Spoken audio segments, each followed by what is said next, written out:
Hello, everyone. My name is Dwayne Kimball, owner and founder of KMD 89, the VA Claims Consultant, Leave No Vet Behind, and also I'm a United States Army veteran. Today, I'm going live on YouTube. I'm going to be bringing you a bunch of topics as it pertains to the VA disability compensation claims process. And also, I'm going to be bringing you some VA news, some emails that I received from the VA over the past month or so that I think that you'll find very beneficial. So definitely you want to pay close attention. And also I'm going to have some time for some questions. So feel free as I go through these topics that make sure you ask some questions. That won't be a problem. So if I can just get a mic check, just want to make sure that see, I got 3 people. Want to make sure that everybody can hear me. So if you could just respond in the chat window saying that you hear me live and clear, then I'll keep going with this. Got 7 members. So, hey, please, it's going to be an interactive live broadcast. So please, in the comment section, just let me know who's on, where you're located, branch or service, things of that nature. But before I continue, I would like to just do, okay, I see you, Raymond, you say, Raymond, Ray, good to go. Sounds good. All right. Veteran 360. All right. Lima Charlie, right? Loud and clear. So before I get into this live event, I just want to do a quick disclaimer. Want to make sure everyone knows that all my videos, and I leave a disclaimer in the description section of those videos, that what I talk about here on YouTube, educational and informational purposes only. With my business, I don't advise or represent the veteran before the VA. I only educate individuals on the VA disability compensation claims process so they could be successful in maximizing their benefits and giving their claim the due process it deserves. So just keep that in mind. And also, there's a lot of there's other organizations out there like veteran service organizations or veteran service officers that do this. But I just wanted to let clear that up before we even get started. So as I said before, feel free. I got my chat window going. So, okay, Air Force, Florida. Okay, I see you, Big Glenn, Big 12 Bravo combat engineer from Southeast Missouri. I see you. So, the first thing that I want to talk about is, I get a lot of questions. I picked topics tonight that basically I receive a lot of emails to my websites, comments on YouTube, and also thank you for all the people that subscribe. I really appreciate it. I really appreciate the feedback and the comments and questions. But the topics I picked are just a few of a lot of questions that I've received since I started my YouTube channel back in January of this year. Okay. And I think a lot of veterans are still a little bit confused on this process. And I think that they're overthinking the process. And I think when you overthink the process, you tend to get frustrated and it tends to be a little bit confusing. Okay. So, yep, we'll see. We're up to 19 viewers now. Okay. So we'll keep going. So when I talk about in certain parts of my some of my videos, make sure you click on the show more down in the left corner below the video, because that's a description section where I leave a lot of content that I may be speaking about in that particular video. A lot of people ask me questions and I'll know that they didn't look in the description section. So you definitely want to make sure that you look in that description section so you can see. It might be some from the 38 CFR. It could be some from the M21 manual reference or something like that that may help you or educate you on this process. So even today, I haven't done it yet, but when we finish up a lot of stuff that I'm going to talk about this evening and some links that I have, I'm going to put in the description section for you. So all you have to do is click on it. if you're on your iPad or PC, it'll open up a separate browser and it'll take you to that particular website that I'm talking about. Okay. All right. Retired Army Ranger E7, Lonnie, I see you, and ATL. Okay, the football team is not doing too good. Raymond out in LA. All right, are you in Calabasas? You're gonna get the Kardashians to log in to log in tonight. All right, I see Pee Wee Alex from Maryland. And Master Sergeant. Okay, there you go. Columbus, Georgia. Columbus, Georgia in the house. Carlos, San Antonio. All right, all right. All right, who else we got? Glenn Lamont, U.S. Army. Who? All right, okay, all right. So we're just going to keep it going. And the first thing I'm going to talk about is the 5 ways of service connection. Okay, I'm not going to go into too much detail because I do it in my monthly training, and I spent about 50 minutes just on this topic. Okay, so I'm just going to go through them really quick, and by all means, if you have some questions, feel free to chime in. Now, this is something that I didn't do when I first started my claim, and you heard me talk about this throughout some of my videos. Okay, is 5 ways of service connection. One of the first things that I should have did, okay, is sit down and get a legal pad, piece of paper, and write down on the right-hand side everything that I want to claim. And then on the left side, list the 5 ways of service connection, okay? And I'm going to go through those right quick, okay? All right, I see you, Detroit, in the house. Welcome. The first one is pre-service aggravation. The second one is direct service connection. The third one is secondary service connection. The fourth is increase. And then you have presumptives. And presumptives are Agent Orange presumptive. You have a 1-year presumptive, 3-year, 7-year, Gulf War presumptives, and Camp Lejeune contaminated water presumptive. Okay.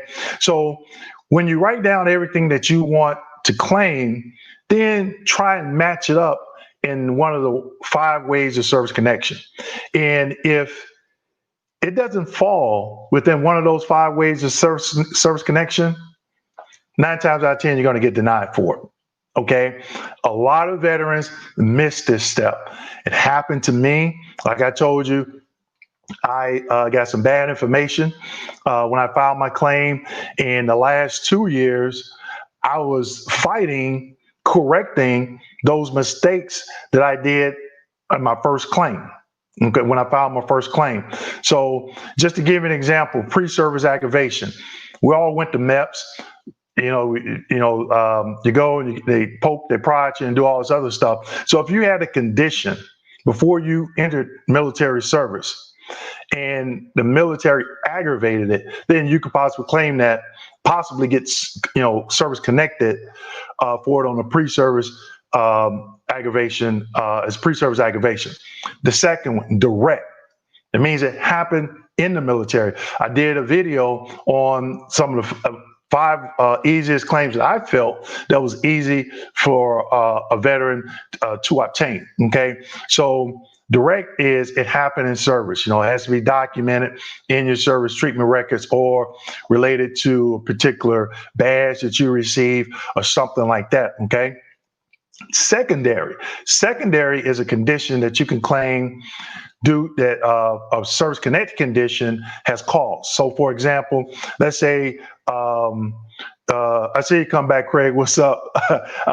So if you're service connected for the right knee and you have an abnormal gait, or you have shifted your body weight over to the left knee and now you have an abnormal gait, you can claim that and possibly get service connection secondary to that. Now, there's certain conditions that have common complications. Okay, I'm not going to get into those too much because there's quite a few out there, but just keep that in mind, okay? And also, another one that veterans miss is if you're taking medication for a particular condition. So let's just say you're service connected for a mental condition, major depressive disorder, even PTSD, and you're taking some medication, and you have, let's say, migraines from that medication, then then you have to, you could claim that migraine secondary to the medication that you're taking for the service connected condition. But always remember, it's in the way you word that claim. That is so important. A lot of veterans miss that. They don't word the claim right. And you have to remember, the individuals at the VA, they're on a quota and they're going through these claims quick.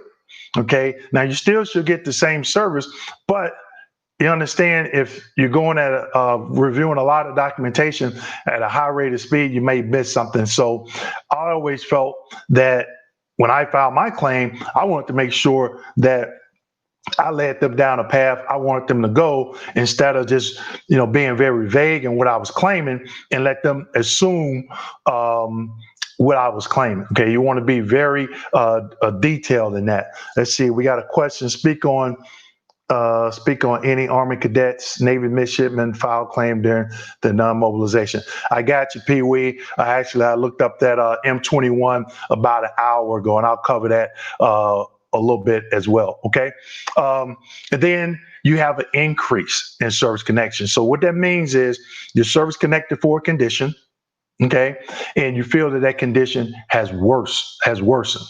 Now, I talked to a lot of veterans. Okay. Right now, I'm bagged up in returning phone calls from yesterday. I got about 20 voicemails, and I got through about maybe 18 of them between yesterday and today.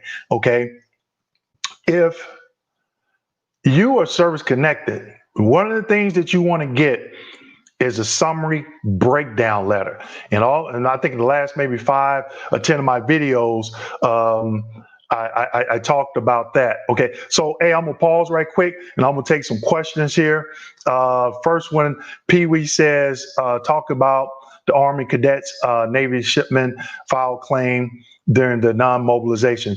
So, Pee Wee, I'm assuming that you're talking about if you're in the Naval Academy, or Naval Academy, or something like that. Can you file a claim? And the answer is yes. I looked up in the M21. I do apologize.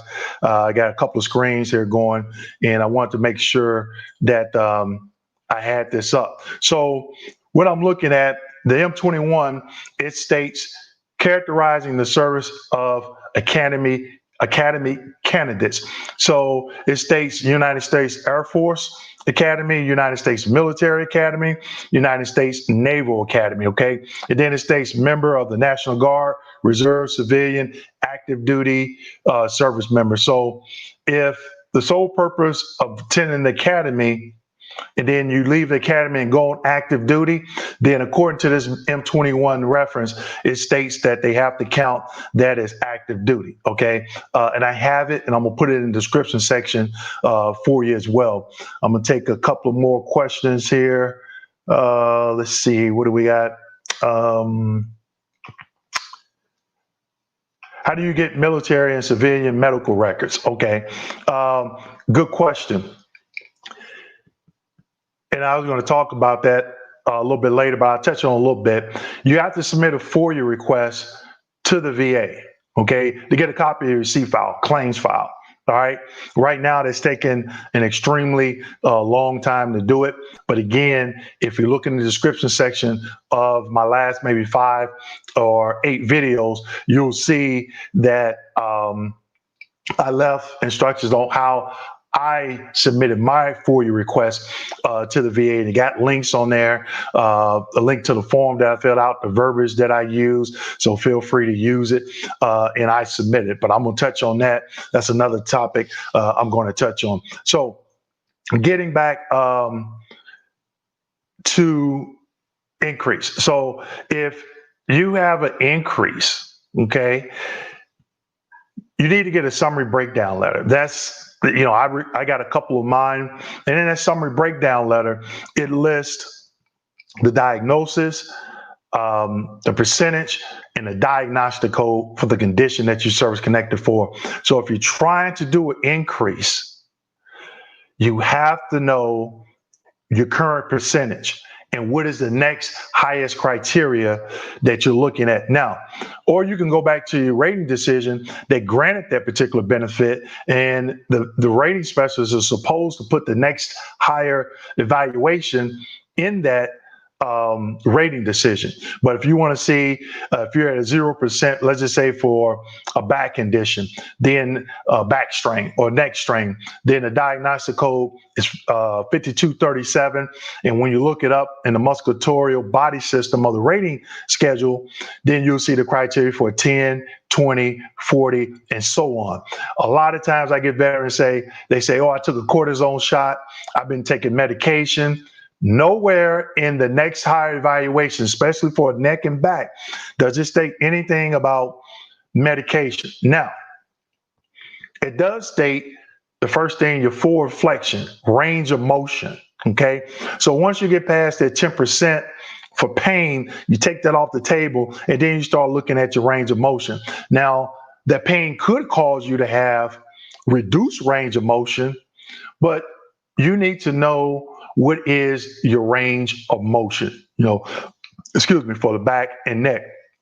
And then any other condition, you want to know what is the next higher evaluation for that. So, I get a lot of vets, they say, oh, I had this treatment, I had that treatment. And the first question I ask, what diagnostic code did they use for their service connected for that condition? Do you know what the next higher criteria is? And I'm like, what are you talking about? I don't know. I just did a video on the 50% criteria, how to get a 50% criteria for migraines. Okay, and I had a lot of feedback from it, and I was shocked that no one actually researched the diagnostic code for migraines, which is 8100. Okay, and I also shared in that video that one thing that I know is when I initially got service connected for my migraines, I went to the VA release of information office and got a copy of that exam. And then I did an increase about 6 years later. Come to find out, it was a key piece of information missing on the DBQ that was on the VA's public website. And don't be scared. I'm gonna talk about these DBQs in a minute, okay? But I noticed as it pertains to how the migraines affected my employment, it was on the VA's CMP exam, but it wasn't on the personal public DBQ. Okay, so I made sure that my examiner, my private doctor, put that information in there because I knew I met that criteria for the 50% criteria for the migraines. Okay, so you always got to be asking questions and you got to get educated. A lot of vets put the cart before the horse and they start the process and they miss out. Okay, and that's something that you don't want to do. Okay, you have to start at starting point. A good starting point is the 5 ways of service connection. So the last way of service connection is presumptive. You have the Agent Orange presumptive. Okay, and the CFR for the majority of these presumptives is 38 CFR 3.309. In there, you got 3.309A, which is 1 year, 3.309E is tropical diseases, okay? But that's the one that talks about presumptives. And even when I'm speaking to my clients that are Vietnam veterans, they'll say, oh, I have this condition or I have that condition. And the first thing I ask them, is that condition on the Agent Orange presumptive list? Or if it's someone that's been out of the military less than a year and they say, oh, I wasn't treated for this in service, well, go look at 38 CFR 38 3.309A and see if it's on that 1 year presumptive list. Okay, so there's some times that as a veteran you have to go and do that research. Okay, so if you on my channel, like I said, look in that description section because I leave a lot of information. Even if I'm talking about a particular 38 CFR or manual reference, I'll leave it in there. Now, keep in mind, The M21 reference, it changes. Okay, so if I may be talking about something and then, how they can have a change. All right, but also I'm gonna leave the link to the VA's M21 reference, and it has a real cool feature, a search bar, and you can type in a word and it'll do a search of all the references, and you can go through and see which one that pertains to what you're talking about. Okay, so the next thing, 38 CFR and the M21. What I want to talk about this is get educated on these CFRs and these M21s.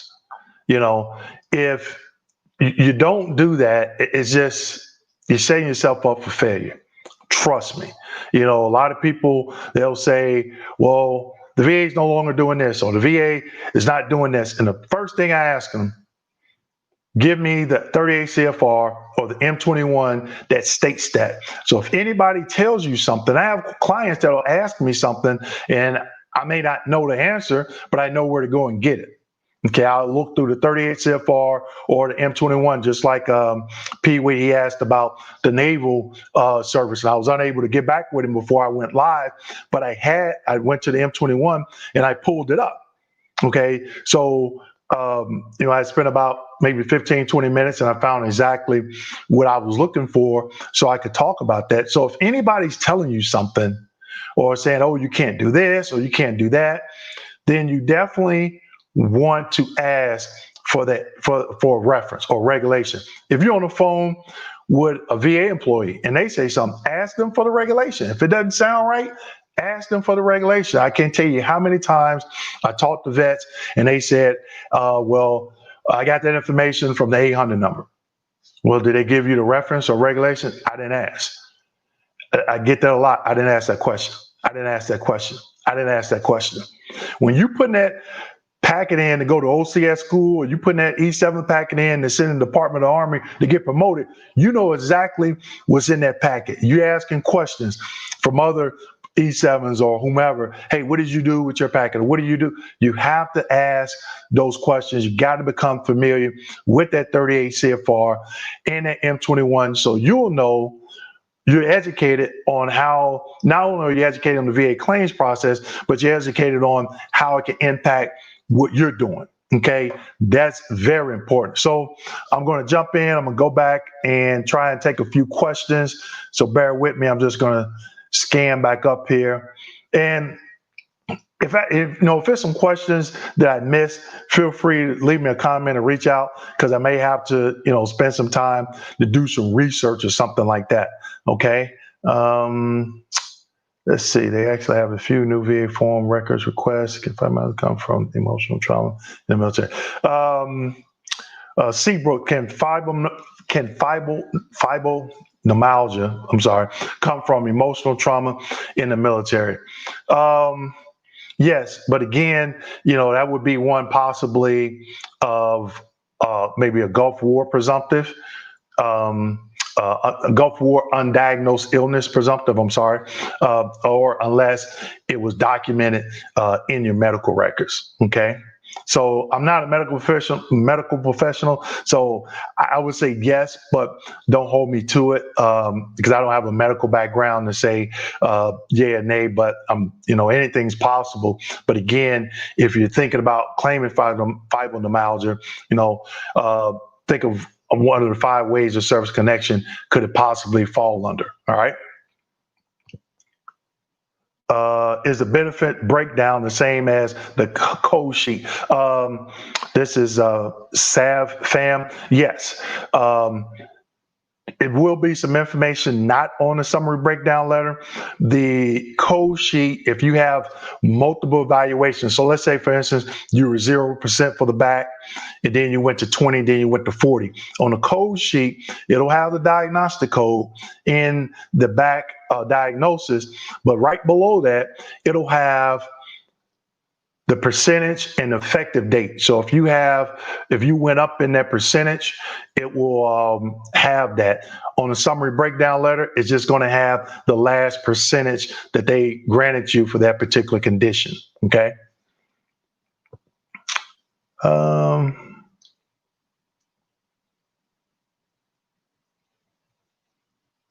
Lamont said he had a CMP exam today, foot doctor. A foot exam, but it wasn't a foot doctor. Is this normal? Yes. A lot of doctors or a lot of examiners at that CMPs that I had, they were just like internal medicine doctors or just regular MDs. They didn't have a particular a certain profession. I think there's some, like if you're going in for a TBI, they have to have some type of specialized training or something like that. Or if you're going in for a mental, it has to be a psychiatrist or psychologist, or there's different criteria for those particular individuals to complete those CMP exams. Okay, let me keep going here. Raymond, favorable findings decision. You have been diagnosed with disability treatment records. Before I left the VA, we weren't putting those in the rating decision. I've seen some of my clients with that, and it was shocking to see that the rater denied the claim and never obtained a CMP exam and stated that favorable findings, they saw it in the records. And I'm like, well, wait a minute. There's an M21 reference out there saying that the veteran is competent enough to give lay evidence, which is lay evidence is a diagnosis. So at a minimum, if you see it in the medical records, or if it's under one of the 5 ways of service connection, order exam, get the medical opinion and the rationale. And if the doctor comes back and says no, then deny it. But I've seen that. In some of them, I'm kind of, I got my personal feelings on it, but I'm like, it didn't sound right. So that may be something that you may have to fight down the road or fight on a high level review. Okay. Carlos, how often does the VA do reevals? I did a video on RFEs, routine future exams. Go check that video out. And it's going to depend on the rating specialist. Back when I used to rate, I wasn't a big fan of RFEs. I think I could count on one hand how many times I schedule them. It's going to depend on the condition, because if it's a cancer, then there's certain times that you have to schedule a routine future exam, unless it's a mental. And back when I was rating, a lot of people would put 5 years to get reevaluated. And then I think right before I left, they were saying, do 18 or 24 months. But if it's a cancer, then at certain times that they have to put a routine future that'll go back maybe 18, 24 months or something like that. All right.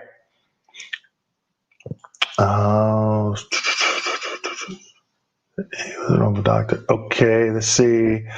I got that, Carlos. Physical therapy for the neck. There's a lot of long questions here, so you're gonna have to send me some of those in the comments section. Okay. Content, good info, passing back and forth, you guys. Okay. All right.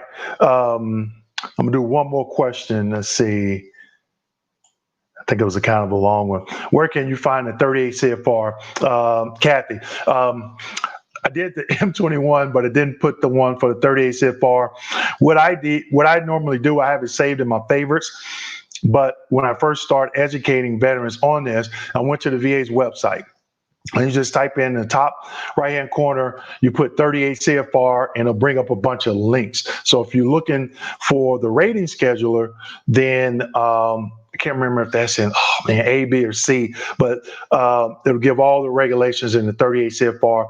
So go to the VA's website, go to the top right-hand corner in the search window and type in 38 CFR, or you could possibly Google it, but I always go to the VA's website because I want to make sure I'm getting that information from the VA's website. Okay. All right. So just to finish up, the 38 CFR and M21, you definitely want to make sure you become educated on those two. So that way you can make sure you know how this claims process flows, and when you get to a particular point, how it's going to impact what you're doing. Okay. So the next topic, okay, DBQs. I think it was April 27, 2020 at 6:32 or 6:37 p.m. The VA removed all their DBQs from the website. Okay. And a lot of people have been telling me, oh, you can't use them. They can't because they removed them. That's incorrect. I've had clients currently, just as in the past 2 weeks, have been successful using DBQs. Now, I did a follow-up DBQ review, and I can tell a lot of veterans didn't view that video, okay? You have to keep in mind the DBQ has to be sufficient for rating purposes, okay? The DBQ cannot be expired. The DBQ needs to be complete. All boxes checked, nothing, left blank, and the correct medical professional needs to complete it. Okay, a lot of veterans say, "Oh yeah, it's sufficient for rating purposes," and I'll take a look at it, and I'm like, "This is missing. This is missing. This is, And then you got to understand, when can you use a DBQ? When can you use it? A lot of vets don't know when you can use it, but first, you have to make sure it's sufficient for rating purposes. Cannot be expired. There's a lot of DBQs that expired. I did a video on one, the migraine DBQ. It expired September 2019, and veterans are still trying to use it, and they're wondering why was I still scheduled for an exam. And then also on some of my videos, I talked about in my last claim, I did an increase for my service-connected migraines. I submitted a DBQ. Now, this was back in September 2018, so they were still on the VA's website, okay? But it hadn't expired. I submit the DBQ to the VA. I get a call from QTC, and they said, oh, the VA wants us to schedule for an exam. And I was like, no, I'm not going.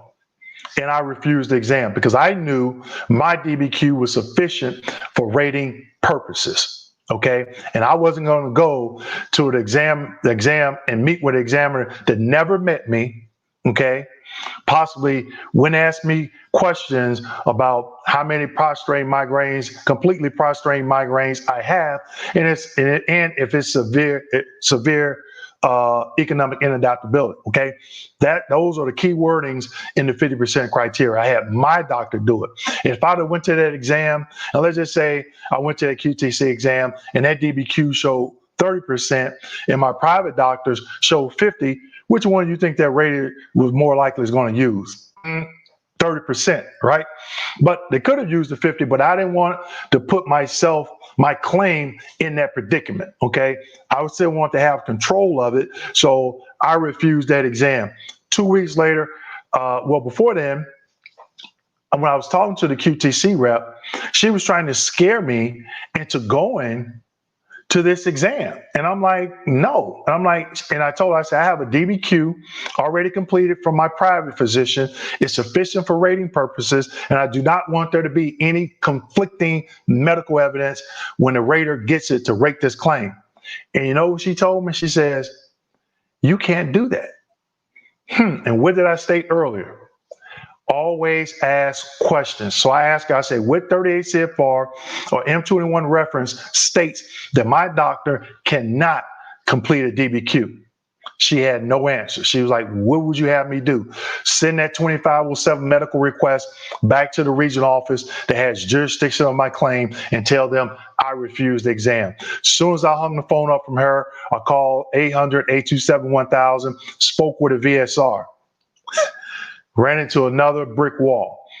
She says, well, maybe the rater just wants to see something. So in that case, in the system that they use to rate claims in VBMS, the rater should have deferred my claim back to the VSR and said, request a CMP exam as something is missing from the veteran's DBQ that they submitted. So I said, do you have VBMS open? She says, yes. Go to the deferral tab, click on it. Did the rater defer anything back to the VSR? No. What are you talking about? And then this was like right about 3 weeks before I retired. And then I told her what I did for the VA at that particular time. And she was like, oh. But then it got me thinking, how many vets get told that and they don't know what questions to ask or what the options are as a veteran because they're not educated? Okay, so that's the large part I do with my company and these YouTube channels is trying to get veterans educated on this and get veterans to start asking questions. A lot of times they come and ask me a question and it's too late. You already went to the exam. That information is a record. Now, I never tell anybody to go to an exam or not to go to an exam. I state, I give examples of what I did and why I didn't go. Okay, so at the end of the day, you have to make that decision on if you want to go to that particular exam or not. Okay, so just definitely keep that in mind. Does anybody out here? I'm gonna go back, pause for a second, and go back and. Okay, Scott, you say I need a cowboy hat. Okay, all right. Does anybody have any questions as it pertains to DBQs? Okay, it says, who is this? Eddie. He says, how can we get a copy of DBQs? Can we just use the information and make our own? Good question, Eddie, because there's a reference, M21 reference out there states that if there's evidence in that the veteran submits that's sufficient for rating purposes, they're supposed to use it. So, one, you have to look up that reference and see what it is. And then if you find, let's just use the migraine DBQ, okay? It's expired. There's nothing to say you can't create your own form with those same questions, but you don't know if the VA has updated any of those questions on that particular form. Okay, because now the DBQs are only internally, unless you get a hands on an internal DBQ, and that's like, in the Powerball number, especially, if you have a doctor to complete it. Okay, so yeah, that is a possibility, but you would have to get it, make sure that you have that information in there and submit it, and then see what happens. And then if they still schedule for a CMP exam and you don't go, then if they get a rating decision and don't grant you the increase, then you could possibly do a high level review or just have to see why they didn't use that information. Okay, let me find another question here. Could one make a template from a DBQ in the form of a letter and have the healthcare provider? And yes, that's what I was just saying. You possibly could, but it'd be up to the rating specialist. And I'm assuming that you're talking about if the DBQ that you want to use is expired. Okay. Again, if there's a change to that DBQ, but definitely you can try it, but definitely you want to look for that M21 reference that shows that the rating specialist has to use if there's sufficient evidence in the file or the veteran submits, then they must use or take that into consideration. I don't want to say they have to, but take that into consideration. All right.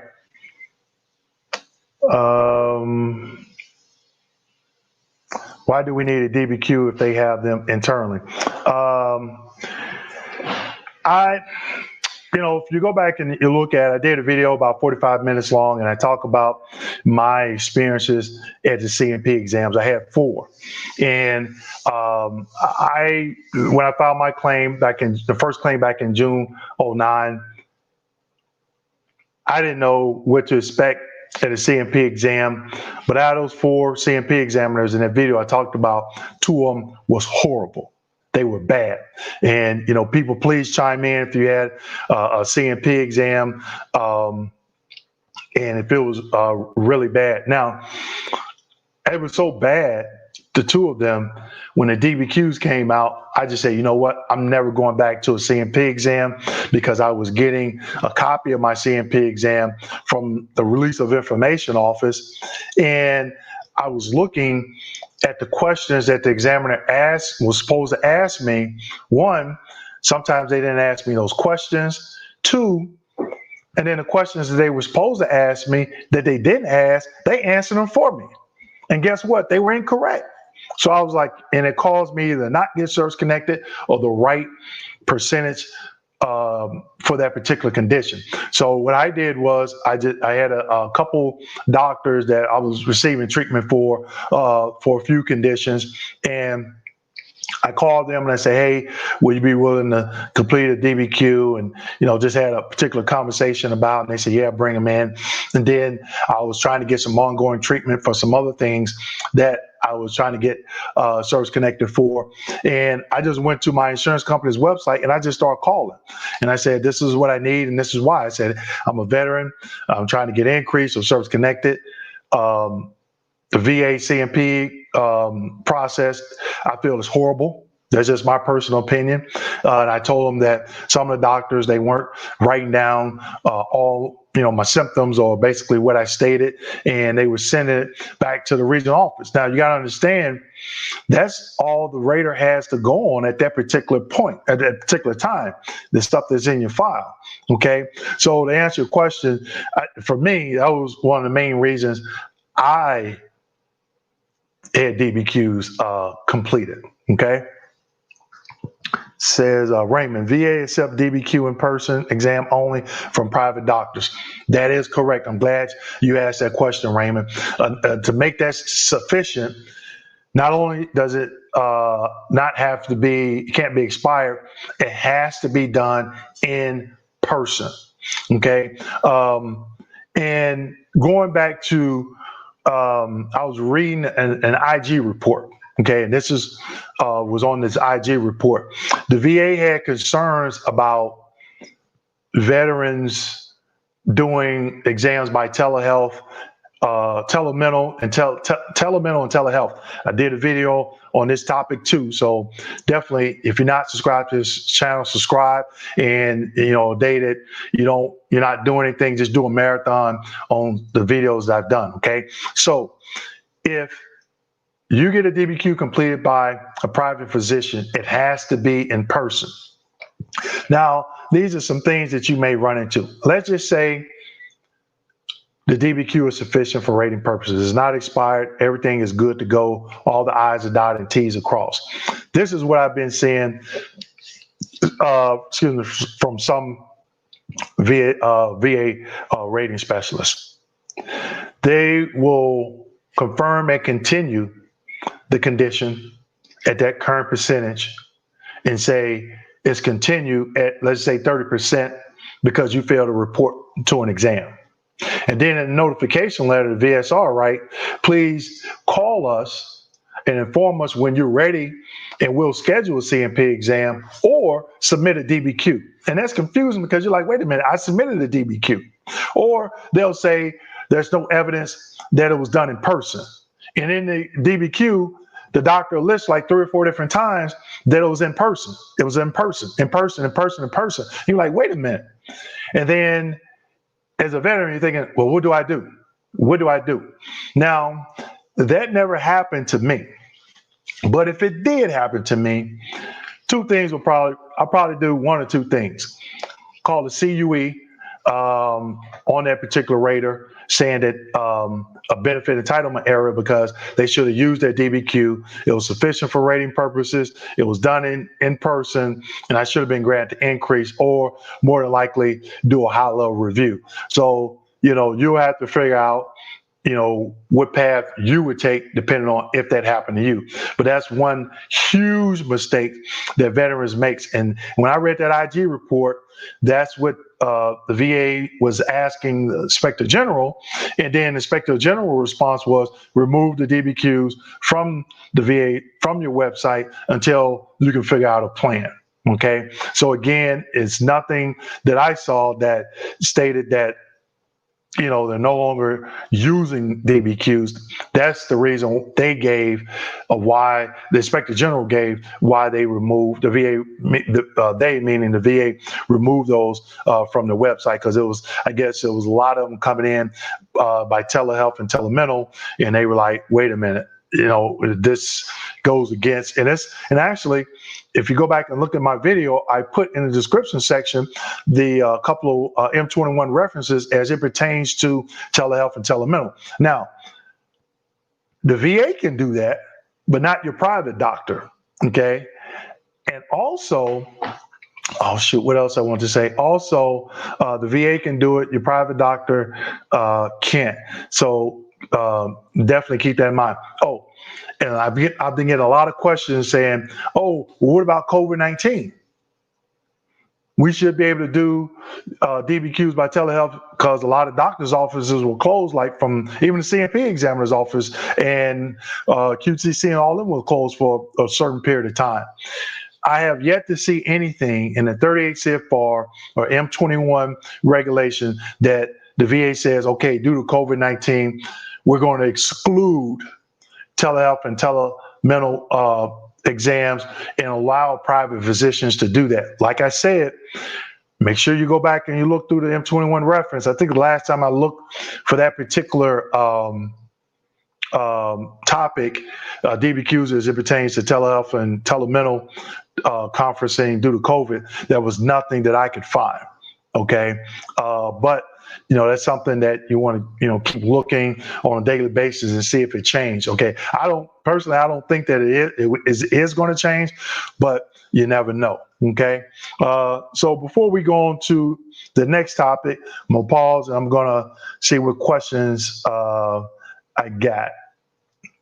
LHI, QTC didn't do any testing and sent his report in, and I was lowered in my back. I just returned today for a CMP exam. It went well with LHI. Okay, Eric. Yeah, there's a thing called ACE that they can use where they don't call, if the CMP examiner or the QTC examiner feels that they have enough information to rate that, to make it decide that, not decide the claim, but to do that exam, then it's called ACE.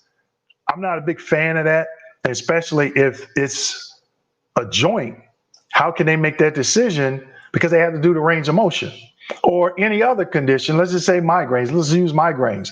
How do they know if it affects your employment? It may not be anything in your folder, but if they took the time to pick up the phone and call you, and you could say, hey, I've been granted FMLA due to my migraines. I've been taking off a lot of time from work, so I don't agree with that, but that's their regulation and we have to abide by that. But yeah, if they did that, Eric, if they did that for your back, did an ACE exam for your back, that's, I would complain about that because, at least you should have had, it should have had you stand up on video or something to try and measure it opposed to just doing that. If I'm hearing you correctly. Okay. Ann asks, what do you think about including medical literature to support secondary service connection to show the link between the new condition and the existing service connected condition? I think that's awesome. If you could find something, especially if it's a diagnosis that's not common, and you can find an article. I got one for you. Sleep apnea secondary to PTSD. That is a huge one. I've seen one VA doctor out of many years make that link. And there's some psychiatrists out there that says yes, and there's some that says no. And I think there's an actual article. I had it a couple of weeks ago. I didn't save it. Somebody sent it to me, but it was a medical literature article making that link. Okay. So definitely, if you find something like that and you're claiming something secondary, you definitely want to use it. And as it pertains to Agent Orange, if the veteran has a condition that's not on the Agent Orange list, presumptive list, but there's medical literature saying, hey, these tests were done and it's been confirmed outside of the VA that this condition could have been caused by Agent Orange exposure. That's something that you definitely want. You can submit to support that claim. So yeah, and good question. Kathy says, so the starting point is to get medical records, even though you have a 20% getting increase. Kathy, I think with my first claim, I went back and I got some documentation for, I was claiming, I think, bilateral knees. And I went back and I got some medical documentation. After that, I didn't get anything else. I didn't get anything else. A lot of people think you have to go and get this, you have to go and get that. Remember, there's thousands of VA employees. Everybody interprets regulations different. I always, if you claim something and you treated for it in service, diagnosed, injured, you were getting a CMP exam because I wanted a doctor to tell me, was it due to service or not? Okay. Is it good to have medical documentation? I would say yes and no. It's going to come down to the person that's reviewing that case. Again, if it's a really complex diagnosis, then yes. But let's just say, for example, you're claiming diabetes mellitus and it's not due to Agent Orange exposure, okay? Or let's say you were treated in service for it, or you're claiming as a 1-year presumptive and you've been out of the military less than a year. I haven't looked at the diabetes regulation or the DBQ, but if memory serves me correct, you have to have 2 A1C tests confirming a diagnosis of diabetes.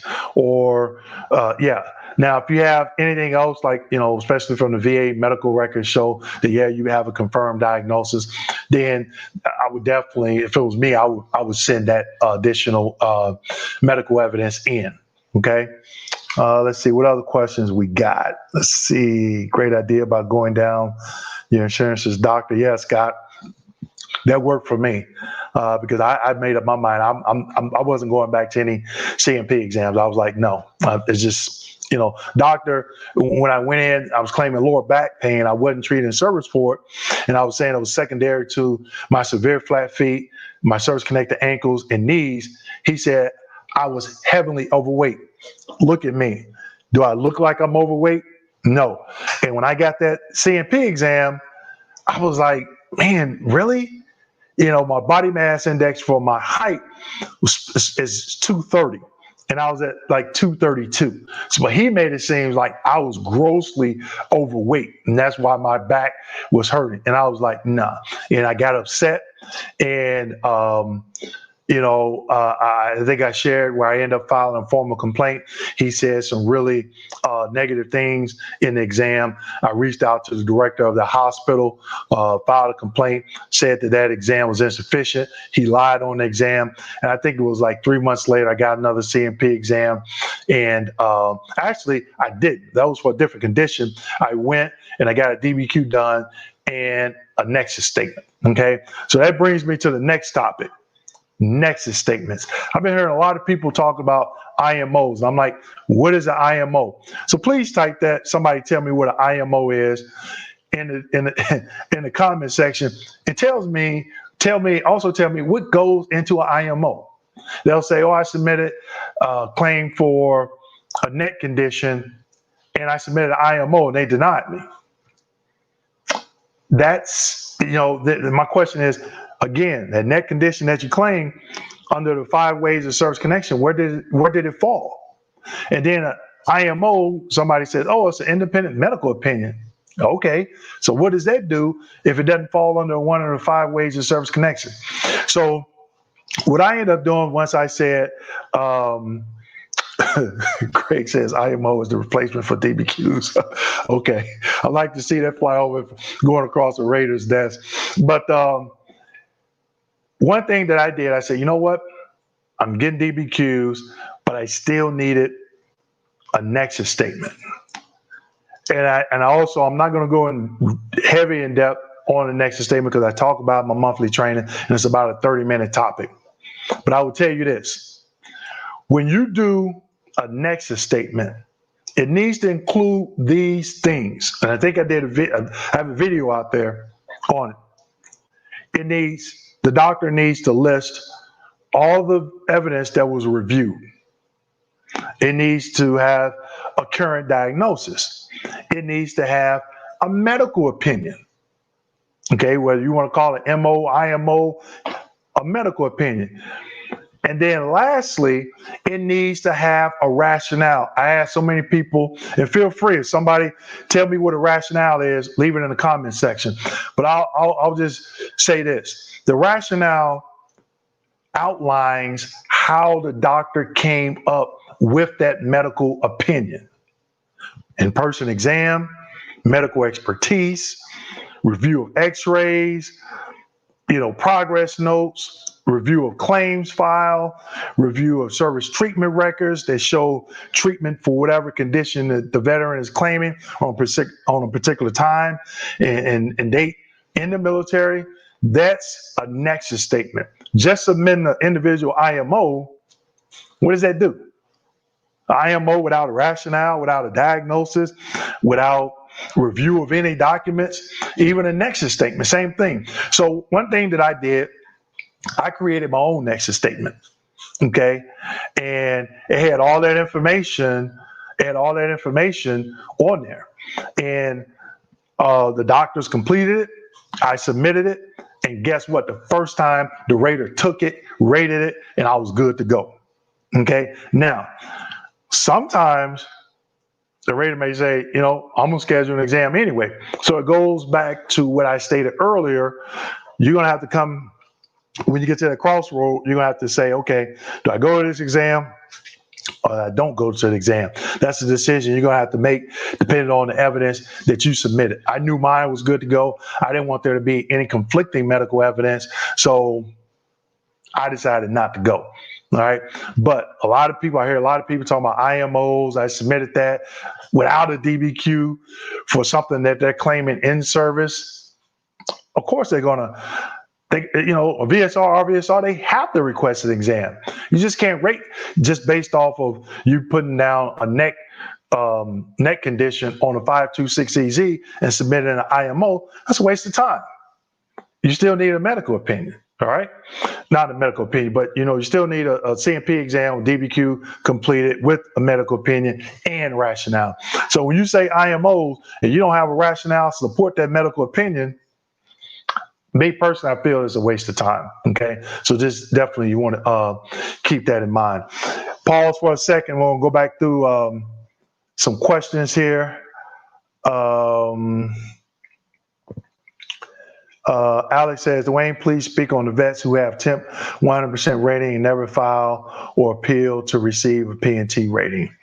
I'm assuming that, Alex, that you're saying that if you have a temp 100%, because let's just say you had a knee replacement, that's a temp 100% for 13 months, or you're talking about if you are 100%, but you're not permanent total because you have a routine future exam, okay? And the way you know that, the thing that you need to look for in the rating decision, because they don't send you your rating code sheet which shows that you have an RFE in which condition and when they schedule it.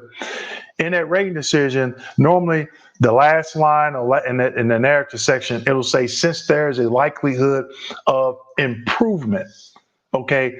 If you see that in any narrative for a service-connected condition, that means you have a routine future. Now, it's nothing saying that as soon as you get there, you say, okay, I'm turning around and do an increase right now and go back for an increase exam, and hopefully your condition stays the same, and then they make it static. And if that's the only condition, then they'll have to grant permanent and total service connection. So I hope I answered that question, Alex. Let's see, Glenn Pettiford, during your time as a rater, have you ever given someone a reduction who fell under the 5-year rule? If so, what evidence is typically used? I'm assuming that's by raters to prove sustained permanent improvement. Yeah, I did. And I had to. By law, they have to, or it'll be an error on them. And what's normally used is if they come in, meaning the veteran, they come in for see an increase, and you see that there's improvement, and it changes the overall evaluation, then you have to give due process. But it's normally based on evidence, and 9 times out of 10, it's all based off a CMP exam. Now, what a lot of veterans don't get is, let's say it's been more than 5 years. They have to have 2 CMP exams that shows improvement. Now, in their rating decision, they'll say, oh, it's continued. But then they'll say, there is evidence of improvement.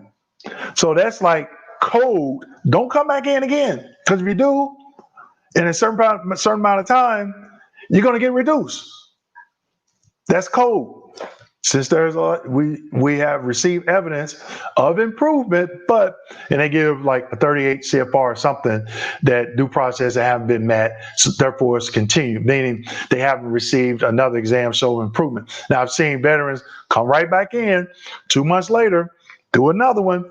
Guess what? Go to that CMP exam, boom, shows improvement. Now they got you. Now they're about to hem you up, and they're going to do that proposal to reduce. They're going to do that due process, and then you're going to be in a world of hurt, okay? But also keep in mind, if they do a proposal to reduce, you're entitled to a hearing. I did a video on that.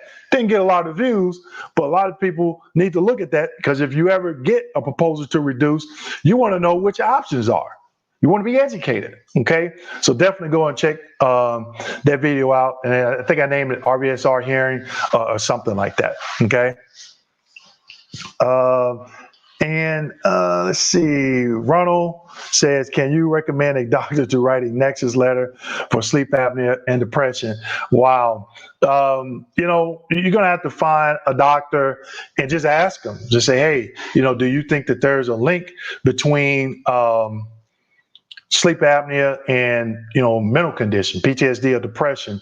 And if so, just ask them to write that and explain it. What medical literature would they use? And that's something that I did. I went to my doctors and I told them I was having a bad time at the VA with some CMP examiners. And it was funny because when I started showing my private doctors my CMP exams that I previously had, they were like, what are they talking about? This is incorrect. Excuse me. They start finding a lot of inconsistencies in that exam. And they were like, oh yeah, by far, I will do whatever I can to, get you service connected. And I just took them all the information. I made sure I went in person. I took them, any progress notes that I had from the VA or anybody else, x-rays, and showed them and let them make that decision on, how they wrote the medical opinion. Okay. Ann says, does a doctor have to review all of the documents you mentioned? Will one or two do the job?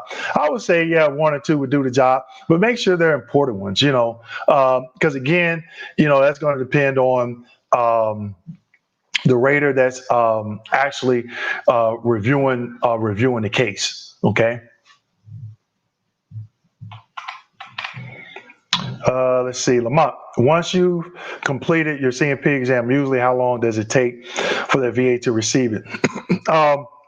Now they use, they call it national work queue, okay?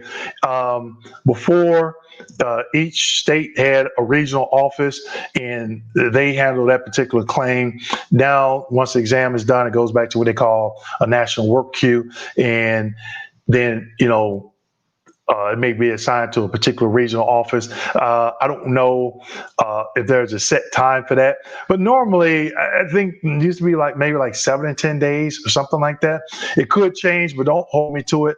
That I don't know. Good question, but whoever writes those algorithms for that, when the exams get sent from, QTC, LHI, or CMP office, whatever, at a VA medical center, maybe 2 or 3 days, or it could be 10 days. I've seen one veteran, his sat there for 2 months. It's kind of unusual. And he had to keep calling in. They were like, oh, wait a minute. We don't know why this exam is just sitting here. Let it, they found it, and then they took action on it. Okay. Eric says, I found that the VA pushes back on Army infantrymen with tinnitus after being out for some time, not service connected. I will say this, and I've seen this happen, or heard veterans mention, they asked me questions, and I was talking to a Vietnam vet. He said, yeah, I did 2 tours. He was an infantryman in the Marines, did 2 tours in Vietnam. I mean, he's talking about firefights, and he said I had ringing in the ears before I even came back from Vietnam, from hearing mortar attacks and grenade, rocket, I don't want to say RPGs, rocket launchers and stuff like that. And then he says, since I've been back, I've been riding Harley Davidson for the past 30, 40 some years. What do you think that audiologist is going to say that tinnitus is from? 2 years in Vietnam, even though the veterans stated that he had ringing in the ears before he even left Vietnam, or they're going to say it's due to the veteran riding a Harley Davidson. So what I've seen in that case is, they deflect and put it on something else other than service. And Eric, it's just not infantrymen. I've seen other people get denied for it too, maybe serving in the Gulf or something like that. So I don't think it's just infantrymen. I think that, definitely if you get a CMP exam for tinnitus and they deny it, you want to get a copy of that exam and see why that examiner stated no. Okay. Lee says, I'm having problems getting my military medical records. Can I please get help? Again, go and look at the other videos in the description section of some other videos, and I list how I got it. Now, that brings me to something, the next topic, collecting evidence. Okay, so this would be collecting evidence. And I don't know why veterans do this now. I have orders taking me to basic training. Back when I was in the Missouri National Guard when I was in college, and then when I left college, I went on active duty. So I went to basic training in 1987, right after I completed my junior year of high school. Once I graduated basic, I went back home, finished my senior year of high school, and once I graduated from high school, I went to AIT. For Leonardwood. Then when I graduated from AIT, I went back and went to college for 3 years, and then I went on active duty and did my active duty time after that. I still have my orders taking me to basic training in 1987. So, I can't figure out why some veterans, they don't keep copies of everything that they send the VA and that the VA sends them. And you heard me talk about my claims file. Right here, this is my claims file. You can see everything I tabbed. I've shown this in other videos. This is everything. Okay. Now there may be a couple of things that I don't have, but as soon as I did my first claim, I printed it out. Okay. I printed it out and I said, okay, I'm going to keep a copy of everything that I send the VA, and I'm going to keep a copy of everything that they send me when I go to a CMP exam. I waited about 7 days. Then I would go back to the Release of Information Office, submit a FOIA request, get a copy of it, stick it in there. All my CMP exams that I did at the VA are in there. All my DBQs are in there. All my rating decisions are in there. All my 4138s, 526s, even my when I won my appeal, I got a copy of the recording. Okay, you can get a copy of that. All that's in your claims file. Okay, so I can't stress enough, you need to obtain a copy of your claims file. Now, I was talking to a veteran today about this. And now this is all paper. I don't have a CD copy. So the first week of January of this year, I submitted a copy. I submitted a request to get a copy of my claims file. I'm still waiting.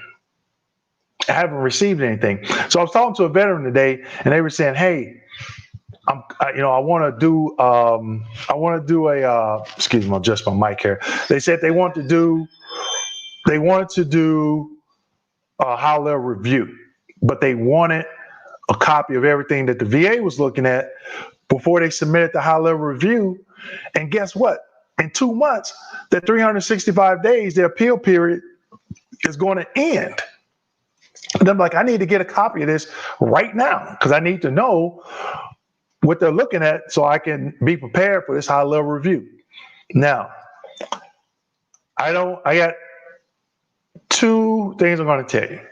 is one, when you receive a copy of your summary breakdown letter, on that second page, it says something about iris.gov where you can submit an inquiry. So you can submit an inquiry, and I got the link for it. I'm gonna put it in the description section when I finish, and say, hey, look, tell them I need a copy and I need it now, or you all need to extend my appeal period beyond the 365 days because you all haven't given me or took action on my request for my claims folder.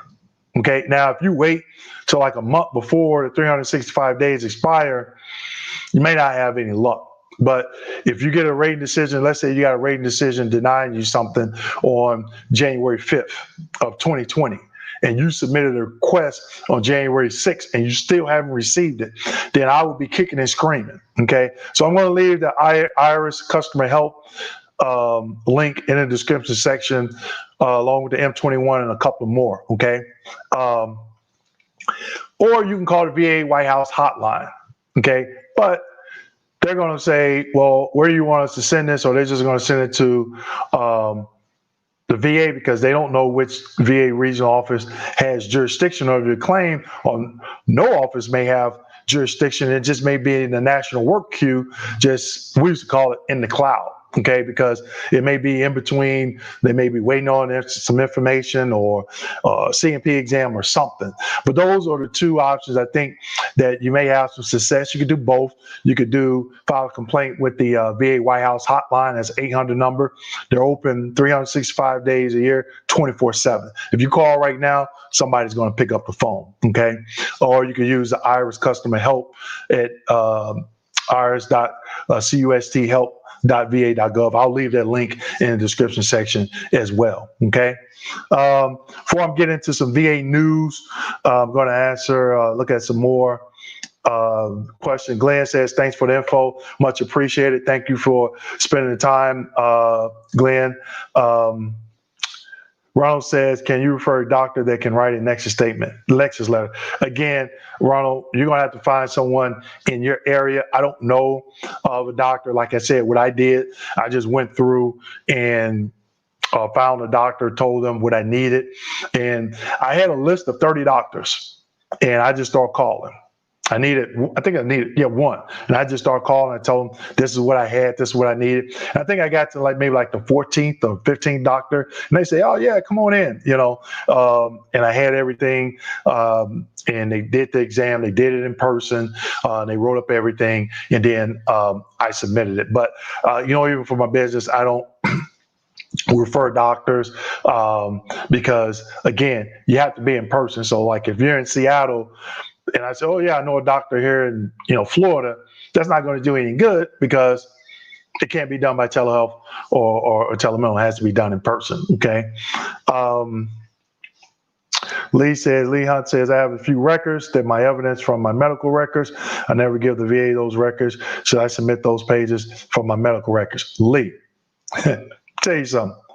If those are the originals and you file the claims and they're denying you, saying they don't have your records, I've had veterans call me and say, I've been filing claims. They keep denying me. And I'm like, well, when they're saying that they're denying me because they're saying they don't have my medical records. And I'm like, well, where are they at? Well, I have them. I kept them. I'm not giving them to them. How else is the VA supposed to confirm, what you're claiming, especially if you're claiming on a direct basis, if you have the original copies of your service treatment records, your medical records?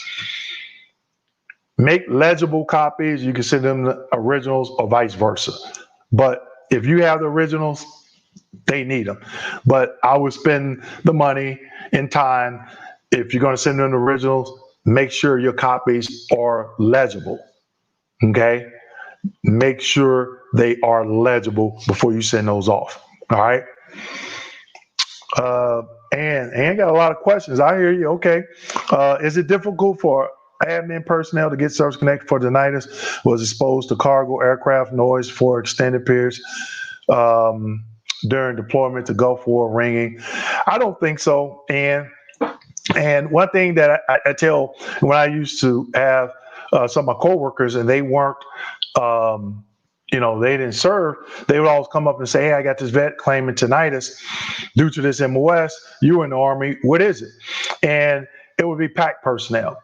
And I was in artillery, and we had PAC personnel. Every time we got deployed, they went with us. Every time we went to the range to qualify, they went with us. Whenever we went out on maneuvers, they went with us. Whenever we went to NTC, Fort Irwin National Training Center, they went with us. If we was in Germany, you go to Hohenfeld, they went with us. Okay. So yeah, it's I've seen cooks, okay, get service connected for tinnitus. You're like, man, cooks. And I thought about it. And I said, I remember when I was in the Army and I wouldn't do PT that morning. I had to go get the vehicle to do some training, whatever. And I would walk by the mess hall and you would hear all this clanging and banging. I'm like, man, it's loud. And they're in there working. Okay, so it's a lot of noise, and they were able to get service connected for it. So yeah, I think that it is possible. Lee says, thank you. I'm on it. All right, Lee, you let me know how that goes. Okay, so I'm looking at my other screen, so I do apologize if I'm turning away. I don't mean to be rude. But next, I want to talk about some VA news, okay? And I get emails. I don't know if I signed up somewhere where I get some emails like maybe once or twice from the VA, my local VA medical center, about different things, okay?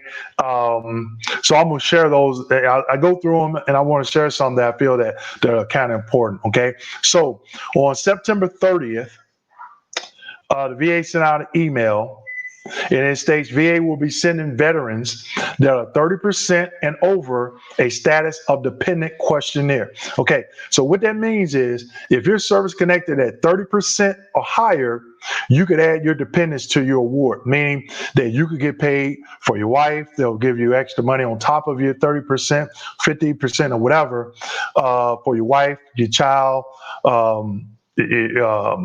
your parents, if they are considered your dependent. And those amounts, you'll have to go to the VA's website, and you're looking for, in that search window, compensation rate table. And it'll say 30%, 40%, veteran alone, veteran with spouse. So if you're 30% or higher, you can get additional income on top of what you're getting based on you being 30%. So they say they're going to send out questionnaires, but just know you can get that.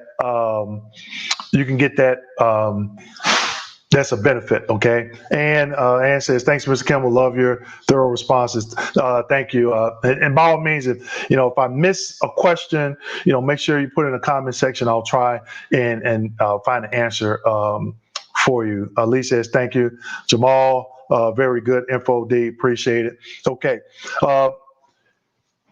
And also in that email that they sent out, it says virtual telehearings for CMP claims, BVA. So if you have a claim that's going before the BVA, they're not doing them in person. According to that email, they're doing them by teleconference. And in these emails, I clicked on the link, and it took me to a particular website.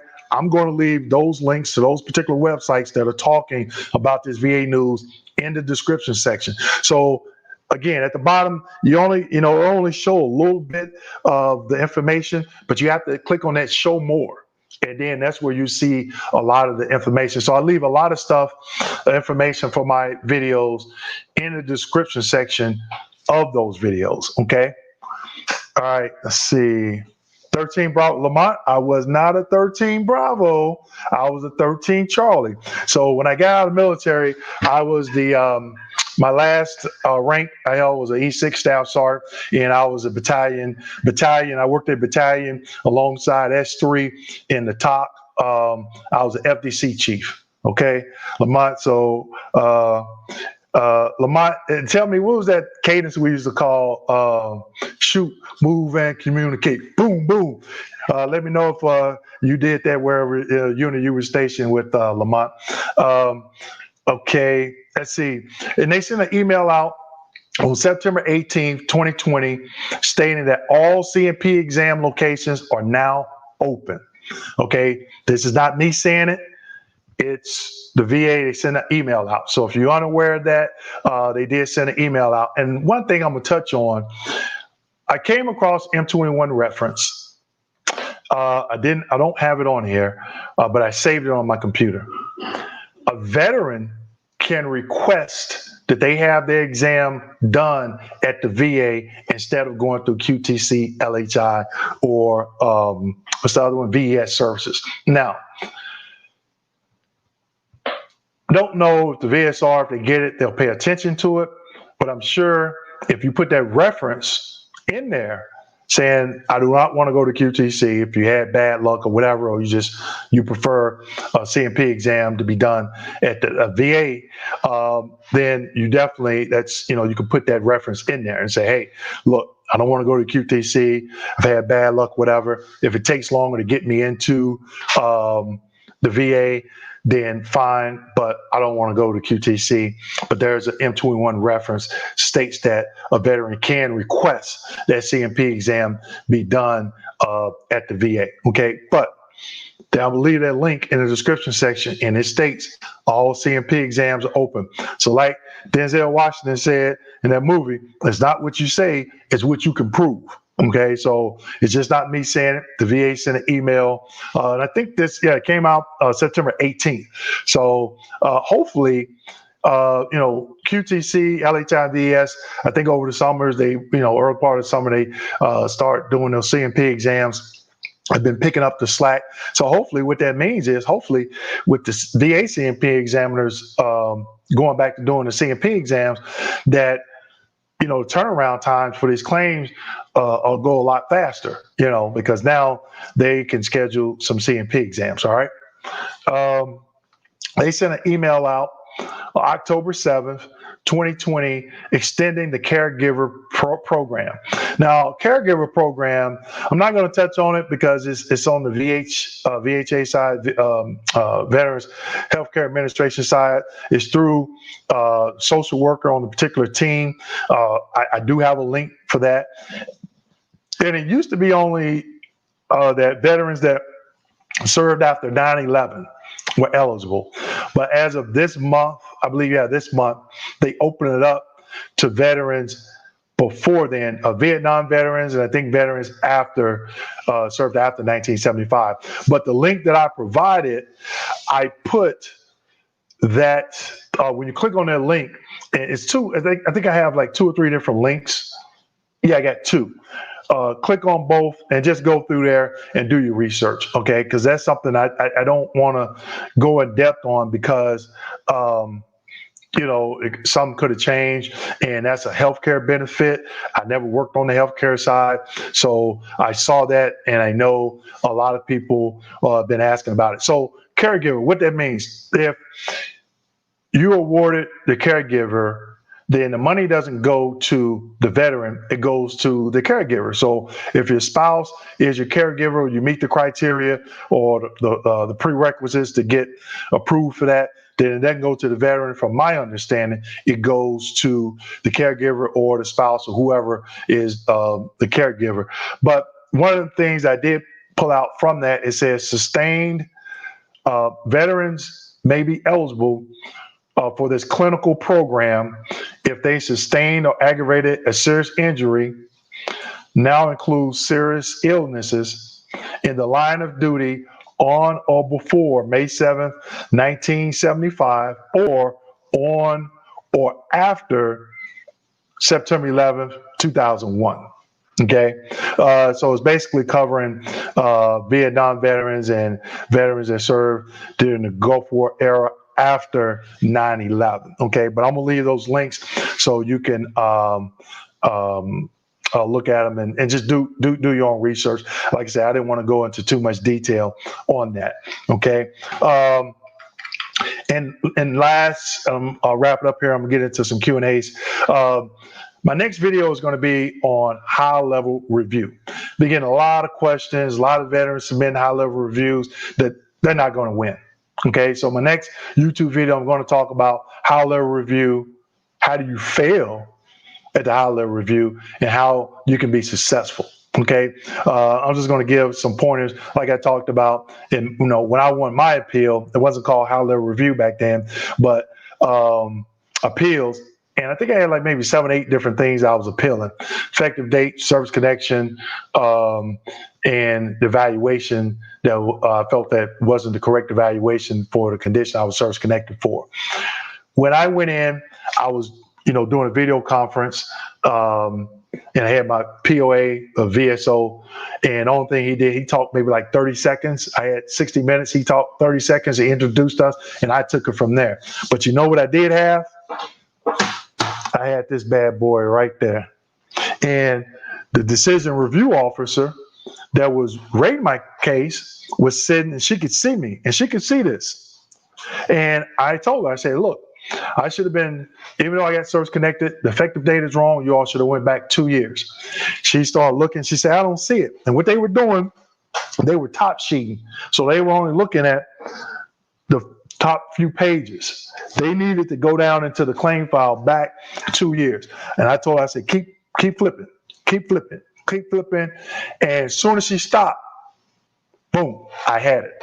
I had it. I knew I was going to win that claim. I knew it, and I did, because guess what?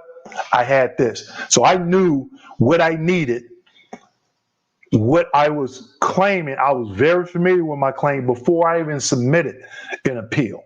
That's how I was able to win, along with being educated. And one thing I did have, a nexus statement in there. Okay, I had a nexus statement in there with a DBQ. And she says, will you be willing to report for a CMP exam? I said, why? I have a DBQ that's sufficient and a nexus statement that's sufficient. I'm assuming that you reviewed the file before we started this appeal. And she had this look, and I knew she didn't look at it. I said, well, can you go through and look at it and review it right quick to see if there's anything missing? She looked at it. She said, it appears to be in order. If it's something that's missing that my doctor needs to update, that you need to grant this appeal, then you let me know, and I'll get that changed. But again, about 2 weeks later, I got a rating decision in the mail. I won everything that I went in there that I was claiming on their appeal, and she granted some other stuff that was like secondary that I wasn't even appealing, and I got it. So it's about having the information. So if you don't have your copy of your claim file, request it. I talked about the IRIS. I'll leave that in there. The IRIS customer help. I'll leave that in there. I talked about the VA White House hotline. That's an 800 number. I'll put all that in there so you can have it. Okay. So I'm gonna finish up here. I'm gonna take some questions. Like I said, ask me anything. Ask me where I'm from, what I do in my spare time. I know you guys see me a lot of time on the videos. You may be thinking, why do I do what I do? What made me start my business? How long I've been in business? Some services, educational services, some training that I do. So just ask me some questions. Lamont, I don't know if you're still on, but you didn't tell me about that cadence. Cadence. Okay, I see you, Holly. Got your real name. Okay. Don says, I believe QTC is paid to deny veterans' claims. Many doctors don't speak good English, let alone understand the veterans. I think when the third party contractors, they start doing exams, I used to see a lot of favorable decisions, and now I'm hearing that it's not a lot of favorable decisions for veterans. So kind of shocked at that and bummed about it. But again, you have to know if you get that CMP exam. And another thing, when they call you for a CMP exam, I understand veterans are so excited, but if you claim multiple conditions, ask them, what is this CMP exam for? And if they tell you they don't know, I think they're telling a big fib. Okay, because if they calling you for an exam, they have to know what it's for. PTSD, migraines, back, knee, because then you can go and look at the criteria, which you already should have looked at the criteria for all these conditions, the different percentages, and educate yourself on that. But a lot of veterans, they'll say, oh, I got an exam. And I ask, for which condition? Oh, no, let me call back. Start asking questions. Okay, just don't be so excited and be like, oh, I got an exam. And then you get there and you're like, okay, we're here for this migraines, and you don't know what the criteria is. And you start talking about medication and as my grandfather used to say, who shot John and all this other stuff. That's not nothing to do with your claim. Okay, so make sure you ask the questions, but you want to make sure you ask the correct questions. Okay. Diesel, without your VA experience, do you think you would have been successful? Yeah. Do I think it would probably have taken me longer? I don't think so, because at the time, like I said, somebody gave me some bad information. So I spent the last 2 years trying to fight that. And once you get in that hole, in that rut, it is hard to get out. You can get out, but it is extremely hard, because when they have evidence that they can use against you or your doctor, man, it takes a while to overcome that. So I think if I hadn't got that bad information, I would have, and I just would have become educated on it, I think I would have eventually been successful. Don says, I had 2 DBQs and one from a private physician that was done when I initially submitted my claim 8 years ago, and the most recent one by QTC 4 months ago, and they decided to go with QTC. Yeah, again, like I stated earlier, I knew that could have happened to me, so I opted not to go to QTC because I didn't want there to be any conflicting medical evidence. Okay. Lamont said, you got it right. Okay. Okay, you remember that. But I've seen a lot of NTC being at Fort Stewart and Benning. Yeah, I was at Fort Hood. When I got to Fort Hood, I was in the 1st Battalion 82nd Field Artillery, 1st Cavalry Division. Then I went to BNOC. And once I came back from BNOC, they had an opening at a slot, FDC chief slot open up in 2nd Battalion, 82nd Field Artillery, 1st Cav. And I went to that position maybe like May. And then in August, I got out of the military. I was like, I'm done. Yeah, I was going through a divorce, and I was like, I'm out. I didn't want to deal with that headache. But yeah, I got a few more minutes. I want to take about another 5 minutes. People got questions, like I say, you want to ask me where I'm from, or just any basic questions, feel free. Again, I would like to thank everybody for attending. Again, if I missed your questions, I apologize. We're up to like people here that's viewing it. So I was just trying to pause in between the topics that I was covering to answer those questions. But definitely, share this, share it with other veterans. Go to my website. My website is kmd89.com. I'll put it here. I'll leave the link in the chat box for everyone. Check out my website. Let's see. Okay, yep, there's my website. I just left it in the chat box. Leave me a comment. Let me know what you thought about this. If this is something that you would want me to do maybe like once a month or something like that, give me that feedback. I wouldn't mind. Especially I may just do that because as new stuff come out, we all want to be educated on it. Okay, so definitely I may. Craig, thanks for dropping in. Excuse me, I'll give you a call tomorrow. I've just been slammed with phone calls, so I do apologize. Had my son's birthday this past weekend, so we were busy with that, and I was recouping Sunday. So also, I would like to ask, I'm going to leave a link to my Google page. If you would please leave me a Google review on, this live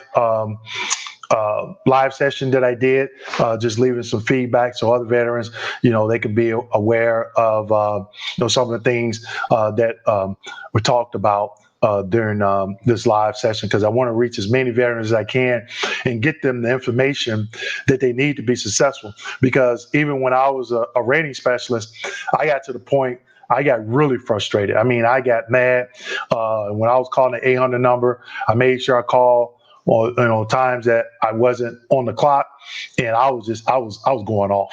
I was like, this is horrible. People, other raters that were, doing rating decisions for me, where there was so many errors in my rating decision. I was reaching out to management. I'm like, hey, look, this is a problem. I shouldn't have to appeal this because they're making all these errors. I'm like, they received the same training that I had. So I got to the point I was so frustrated. I felt like the VA turned their back on me. I served my country. I feel that these benefits that all veterans deserve to get, and they were making it hard.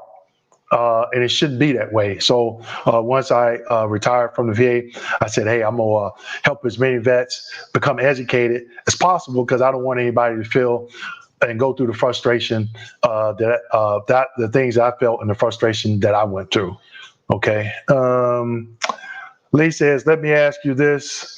Now, someone said that your basic training gets you 10%. Is that true, or have you heard that? No, I never heard that, Lee.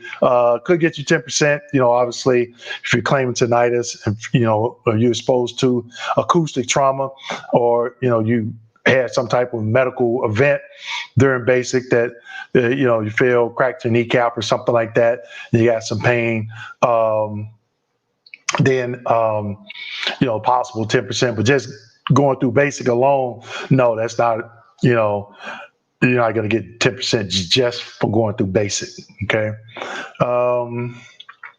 Let's see what else we got. Just going back.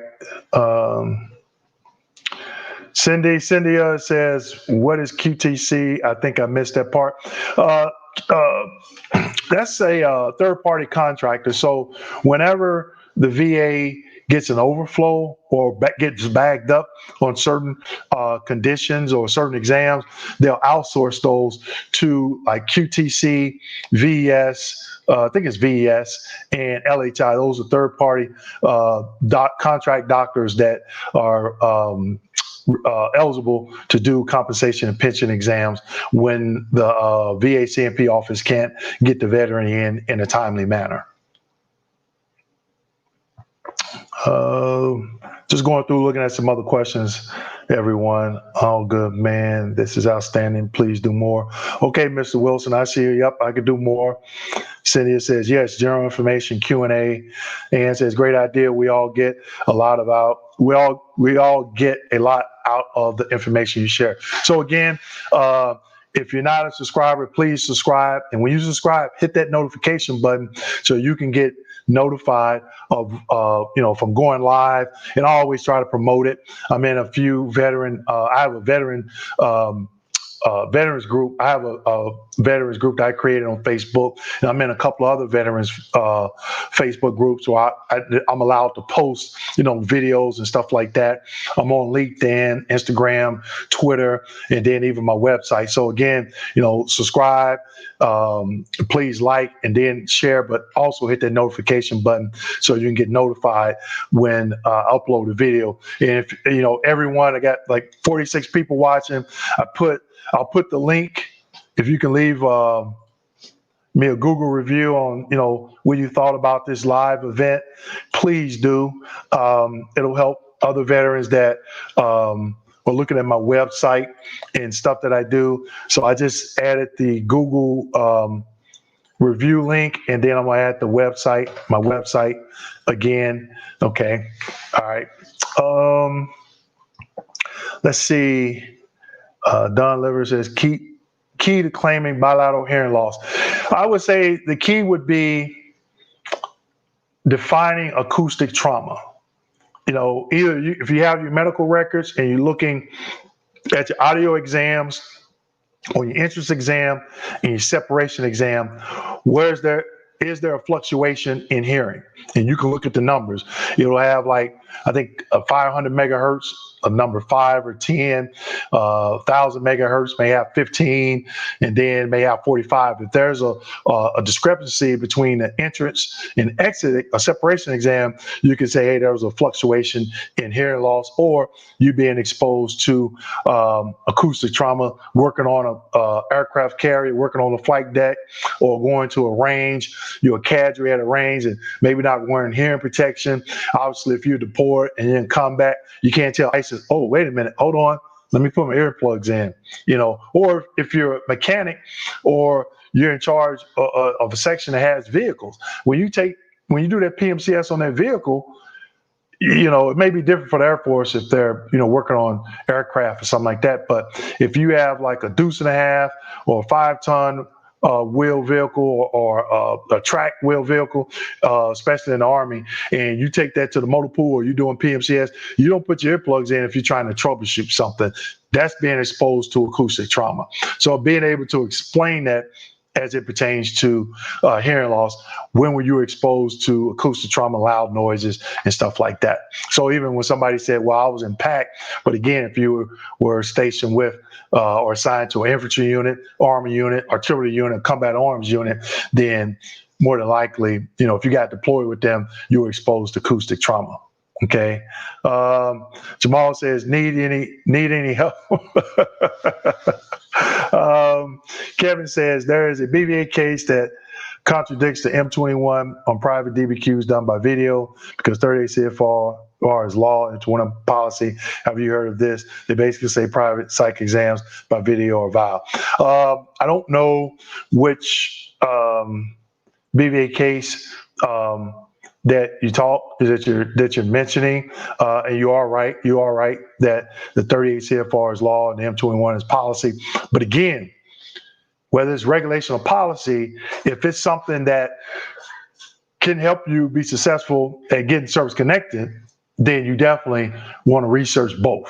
Okay, so I don't think it really matters if it's law or policy. But yeah, Kev, I haven't heard or seen that BVA decision that contradicts that. Okay, and by all means, I'm not saying that the VA shouldn't allow telehealth and telemental exams. I was just basically stating that what I saw of the Inspector General response to the VA as it pertains to telehealth and telemental exams being completed, that's why they removed them. I think, especially during this time, during COVID, the veterans should be able to do telehealth and teleconference, because you don't want to expose yourself to something and then you got maybe your parents or grandparents, you're exposing them if you're coming back home, if they live with you, or even your kids. So I don't know why. And personally, I don't think that they're going to bring DBQs back. I hope that they do, but a lot of DBQs are expiring. Like a lot of joint DBQs are expiring, I think, in December. I think the review DBQs for PTSD and other mental review conditions is expiring next year. So it's just my personal take on it. I don't think they're going to bring them back. I hope that they do, but man, I'd be surprised. I hope that they do, because if they don't, I think it's going to go back to like the dark ages. And I could just remember when I was doing CMP exams before DBQs, and man, it was nothing nice. So, I even talked about in one of my videos, if you haven't got a DBQ, if you're doing one for increase and it's not expired, man, you better get that thing in quick, because things can change. They, probably got somebody in the basement up in DC right now just thinking stuff up. Oh, let's come up with add something in the 38 CFR or the M21, no longer accepting any DBQs from any private physicians. And with the CMP office coming back, open up again, I'd be very surprised if they do bring all DBQs back. I hope that they do, but it's just my personal feeling that they're not. Okay. Carlos says sleep apnea sucks, got denied. Again, how does it fall under one of the 5 ways of service connection. Can you get a rating for people who can't sleep? Kind of expand on that. I'm kind of confused on that question. Ray says, Alex, I think, okay, someone is asking about insomnia. Oh, okay. Thanks, bro. I need so much help. Robert says, I need so much help. I'm with you. Okay. And yes, can claim it either primary or secondary to another claim condition. Thanks. Insomnia, yes, file they claim. Typically, headaches are also related to lack of sleep. Alex, thanks for pointing that out. Don, do a lot of veterans get the benefit of the doubt statute? Reasonable doubt. That's what you're talking about, reasonable doubt. Personally, I would say no, because, in reasonable doubt is, let's say you had a DBQ for increase for a particular condition, say PTSD, and it showed 100. And you go to the CMP exam for PTSD and it shows, you're 50%, and you go get a private DBQ done person, shows you should be 100%. You go to the VA CMP office and they say you should remain at 50. The rater has the ability, depending on, especially depends on what the private doctor stated they looked at. If they looked at the same evidence that the CMP examiner looked at, then yes, the RVSR has the capability of granting the higher evaluation, but they need to state in the rating decision why they did that and use reasonable doubt. And that's for other things as well, but that's just to give you an example. But I never really saw that a lot. Even now, I don't see that. So I don't know if a lot of new raters know about reasonable doubt. I'm pretty sure they've been trained on it, but in the heat of the moment of when they're doing rating decisions, they may not be thinking about it. Okay, but it's nothing to keep the veteran from putting that in the claim the way they word it. Like I said, the way you word it is critical. So you could word it that way. If there's other information being taken into consideration, and please use reasonable doubt. There's nothing wrong with you putting that in the wording the way you claim it. So that's one thing you definitely want to become a subject matter expert on, is the way you word your claim, and I think that's what definitely helped me be successful. Okay. I'm gonna take a couple more questions here, guys, and then we're gonna wrap it up. We're almost at 2 hours here. Man, I'm up at 50 viewers, and I know we could probably go another hour.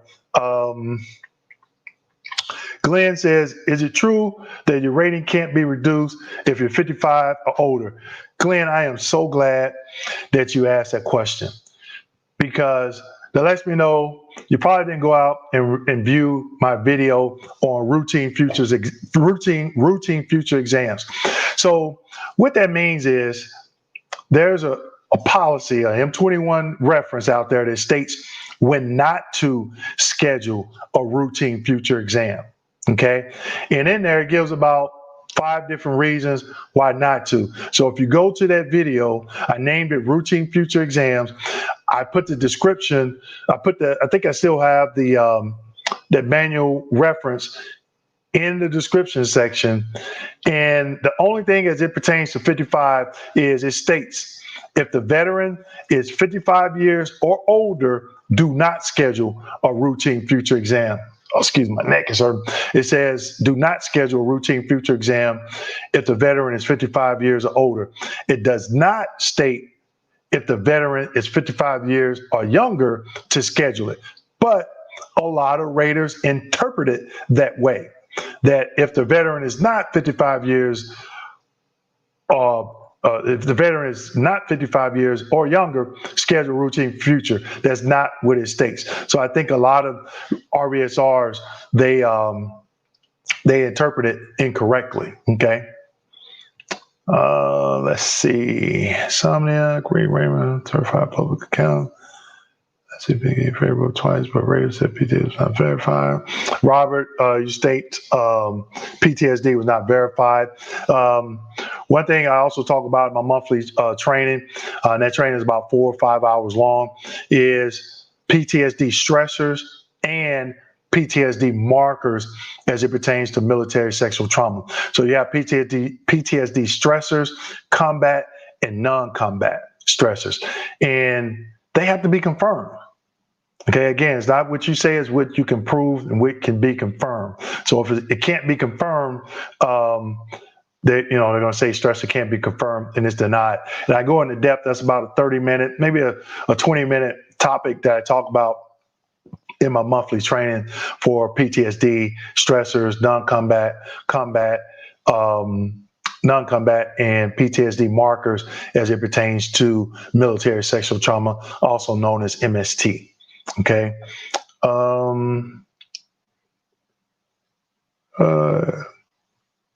Alex says, okay, let me go back. Ann says, can you do a video about wording claims? And I go into depth in that in my monthly training. I'm going to update my website tomorrow with my new upcoming educational training events that I do monthly.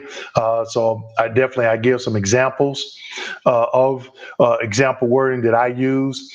And also there's a quiz on it too. Okay.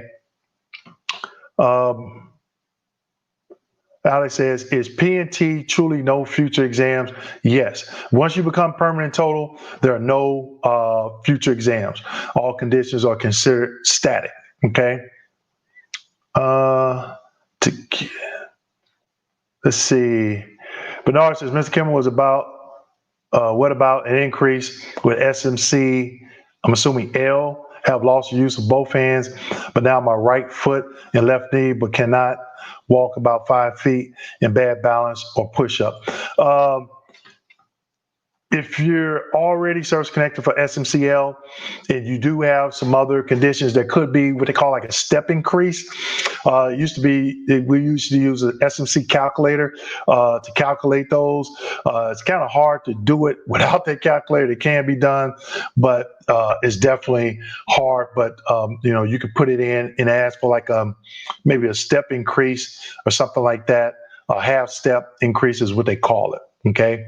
Takesha says, what if my IMO were not taken into consideration?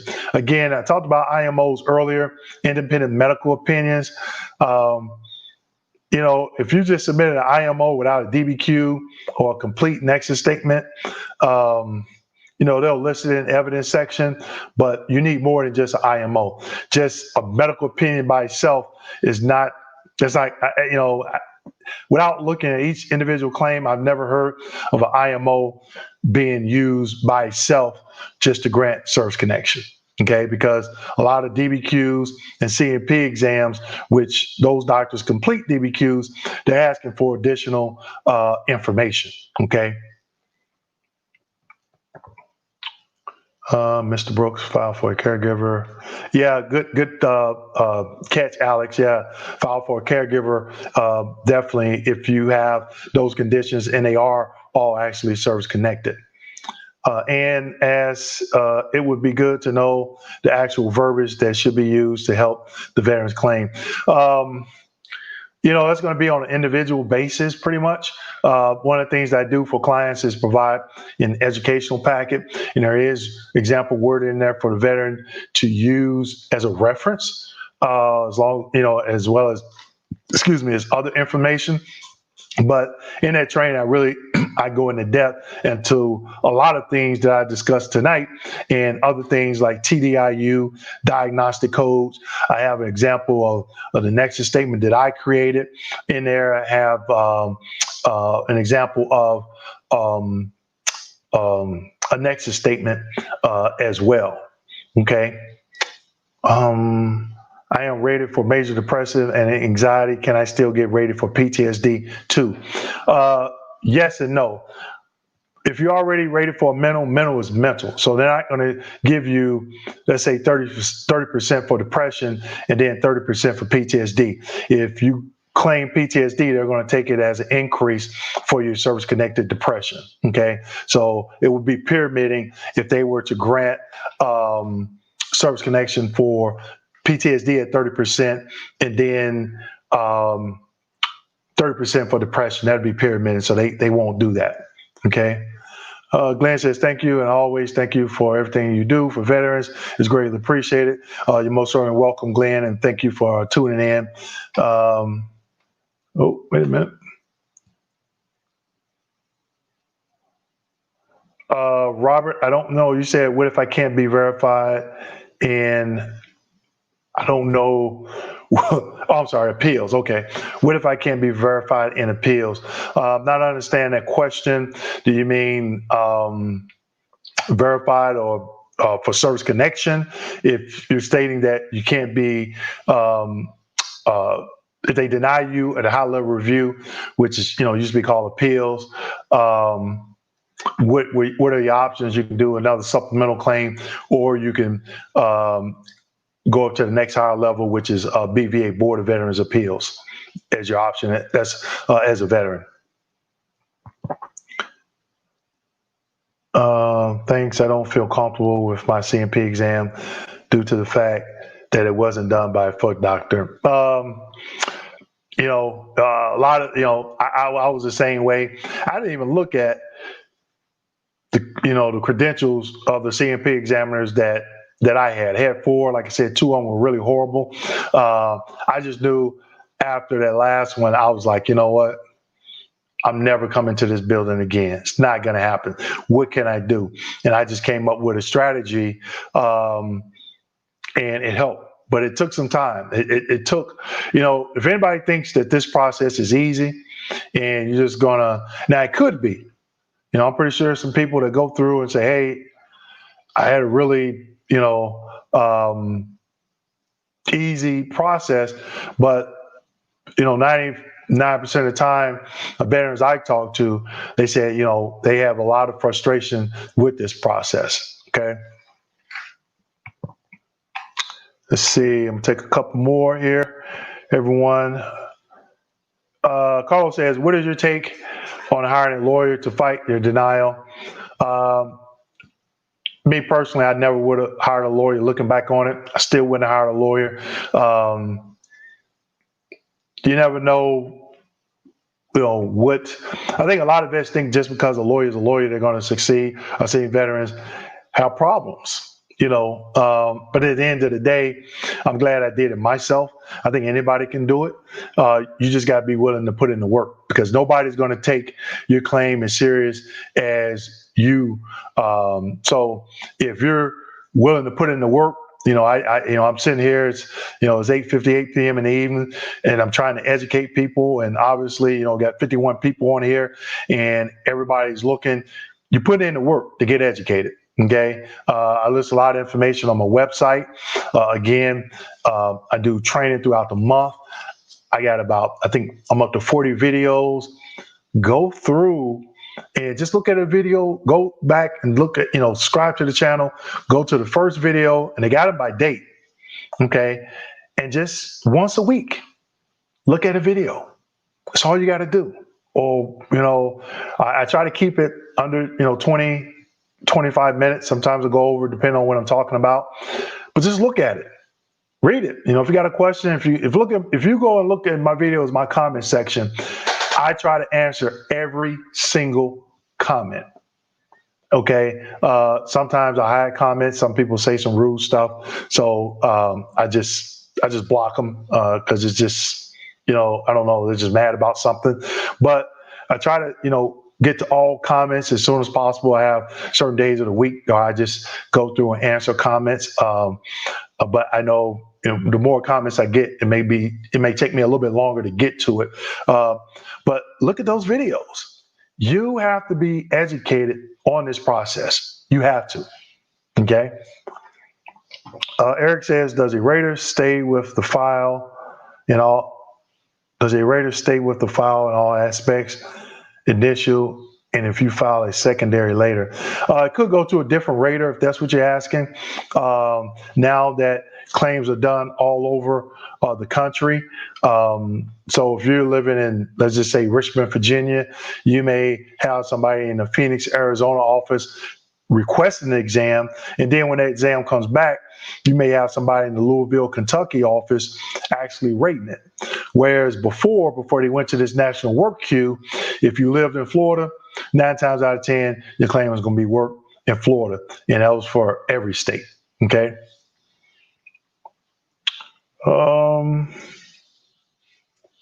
Yeah, Bernard, there you go. Brothers and sisters, please hit the like or the thumbs up. There you go.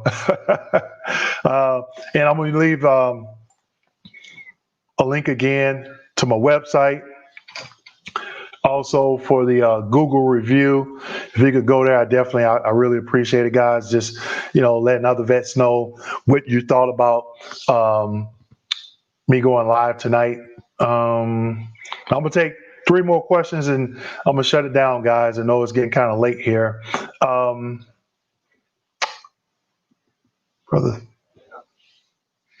Someone asked, do you have a video on CUE claims? Yes, I did a video on CUEs. And remember, CUEs never expire. So if you got a rating, let's say 3 years ago, and you found an error, you can call a CUE on that. Now, depending on what the error is, you may need to go back through the 38 CFR or the M21 to see if something changed.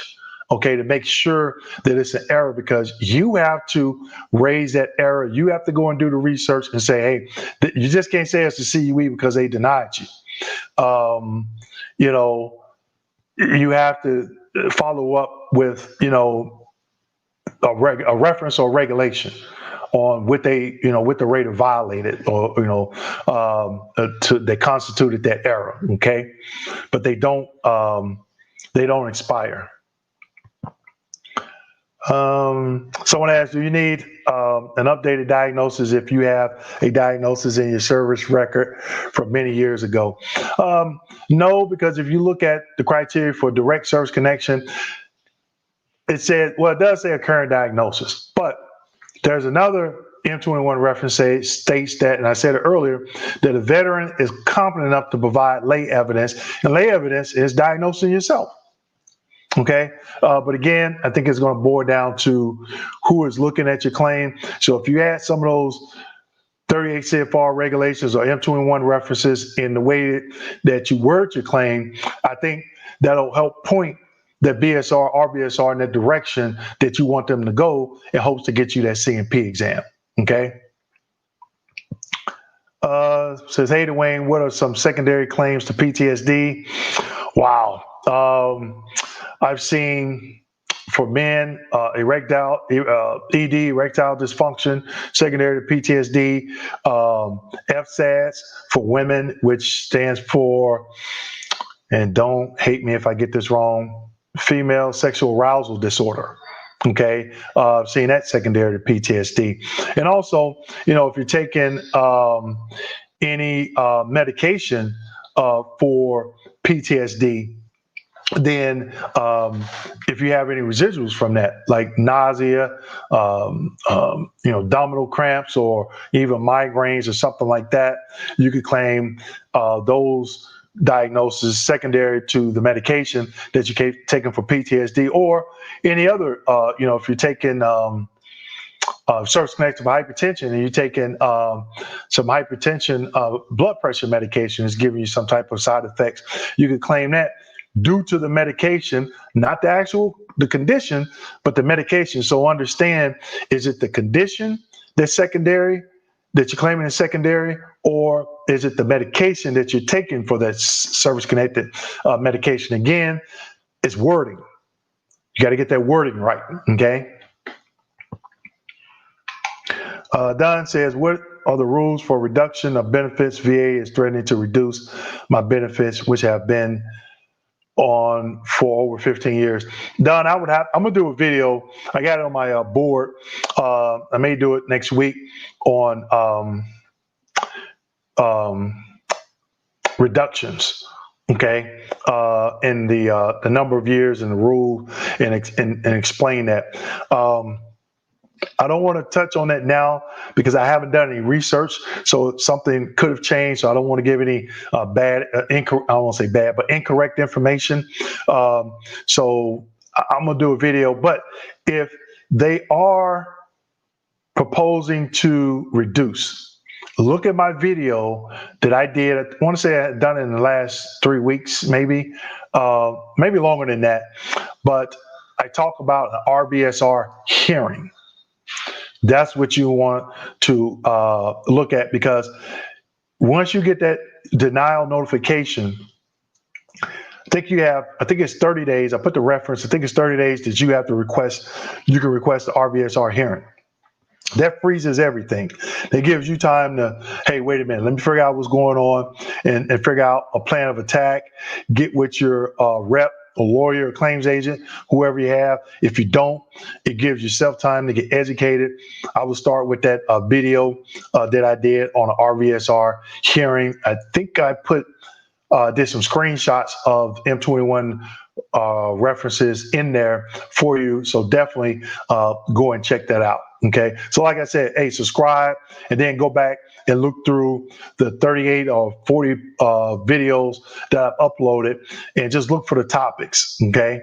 And see what pertains to you, or just start from the beginning. And you have to excuse my early videos because I wasn't good with the lighting, and it was just, I did it on my phone and stuff like that. So, but the information is there. That's what's important. You can hear me, you can see me, but the information that I'm providing, that's what's important. Okay. Me, I wouldn't really care about the lighting and all that, as long as that information is good to go. All right. Alex, remind vets 100% P&T can work, avoid unemployment. Man, Alex, that's the second good point that you talked about. A lot of people say, can you be 100% P&T and work? Yes. My last 5 years at let me back up. My last 3 or 4 years when I worked at the VA, I was 100% P&T. Now, if you're service connected 100% due to IU, you can still work, but you can't make more than the poverty level. Okay, you can still work, but you can't make more than the poverty level. And you have to go, and also in my training, I talk about this a little bit more in depth, and I give the poverty level spreadsheet, which is old. I think it's like from 2018, but it's one from 2020 that's up to date. Okay, so yeah, a lot of veterans say, oh, if you're 100%, I hear you can't work. Again, ask the question, what regulation states that you can't? There isn't one. You can still work. If you want to, if you're 100% P&T and, somebody wants you to, you turn around, you get a job making $300,000 a year. Yeah, you can still work. Okay. But TDIU is a little bit different. All right. VES has said since June 2020, they don't have a provider to do a TBI exam. Should we request the VA do one or get a private exam without a DBQ? Now, TBI, DBQs are a little bit different. I know that they have to be certified or specialized in some type of neurological field. I haven't looked at the regulation as it pertains to TBI exams, but again, when I post the link for the M21, you definitely want to go in there and do some research on, like, you can type in who can do TBI exams or just TBI exams and just do that research, and it'll tell you who's allowed to do those. Okay. I don't think a private physician can, but it could have changed. So just double check. Ronald, thank you for answering my question. I appreciate it. Not a problem. LJ, Lenny, I think you just haven't seen you in here, but anyway, you say I'm 100% P&T. Do I get more exams or am I safe? You should be good to go unless you go in and poke that bear. If you poke that bear, it might go a little bit different. But a lot of times I've seen when veterans, once they become 100% P&T. Now, actually, I filed an increase for my migraines. I was 100% P&T. And they didn't look at anything else, but because I didn't claim anything else. So a lot of people think, oh, let me go in for this, but they'll reduce something else. I went in for an increase. I'm service connected for about 15 different things. They didn't even request an exam for nothing else. If they did, I would have told them, you know what? I didn't claim that. I'm not going to that. But if you go to it, it could be a little bit different. Like I say, you don't want to poke that bear. Don't poke that bear. All right. Kevin says, I will email you the BVA private psych exam video case. Hey, I appreciate it, Kevin. I love to take a look at that.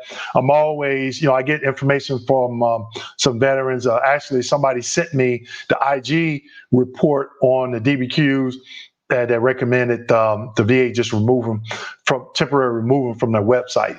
But yeah, Kevin, hey, I definitely appreciate that, because it's so much information out there, man. It's hard to kind of try and keep up with a lot of it, but what I was always trained when I first came in Raider, you don't have to memorize all this stuff. You just got to know where to go and get it, as it pertains to what you're doing on a particular claim that you're working. So same way, if you're a vet and you're working your own claim, or you're trying to maneuver through that process, then you got to know where to go and get that information. Okay. Just add a Google review, and I really appreciate it. I'll respond to that first thing tomorrow. Definitely, if you got any questions, reach out. Like I said, I'm gonna update my training on my website. That should be tomorrow, day after tomorrow. But I put the link to the website in here. I'm gonna do the review again. I'm gonna put the link to the website again, so it's in here a couple of times. Have my picture to the name of next to the link, so you know it's coming from me.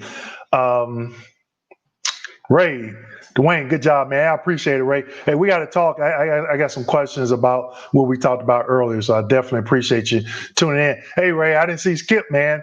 I didn't see Skip in here. Maybe I missed him, but let him know I was thinking about him and I missed him. And I think your friend had asked about the Naval Academy. I hope he was on. I didn't answer it, but if he didn't, I got to give him. I told him, I texted him. I said I'll give him a call back. So I didn't forget. So just tell him to bear with me. Eric says, how do you expedite a deferred decision?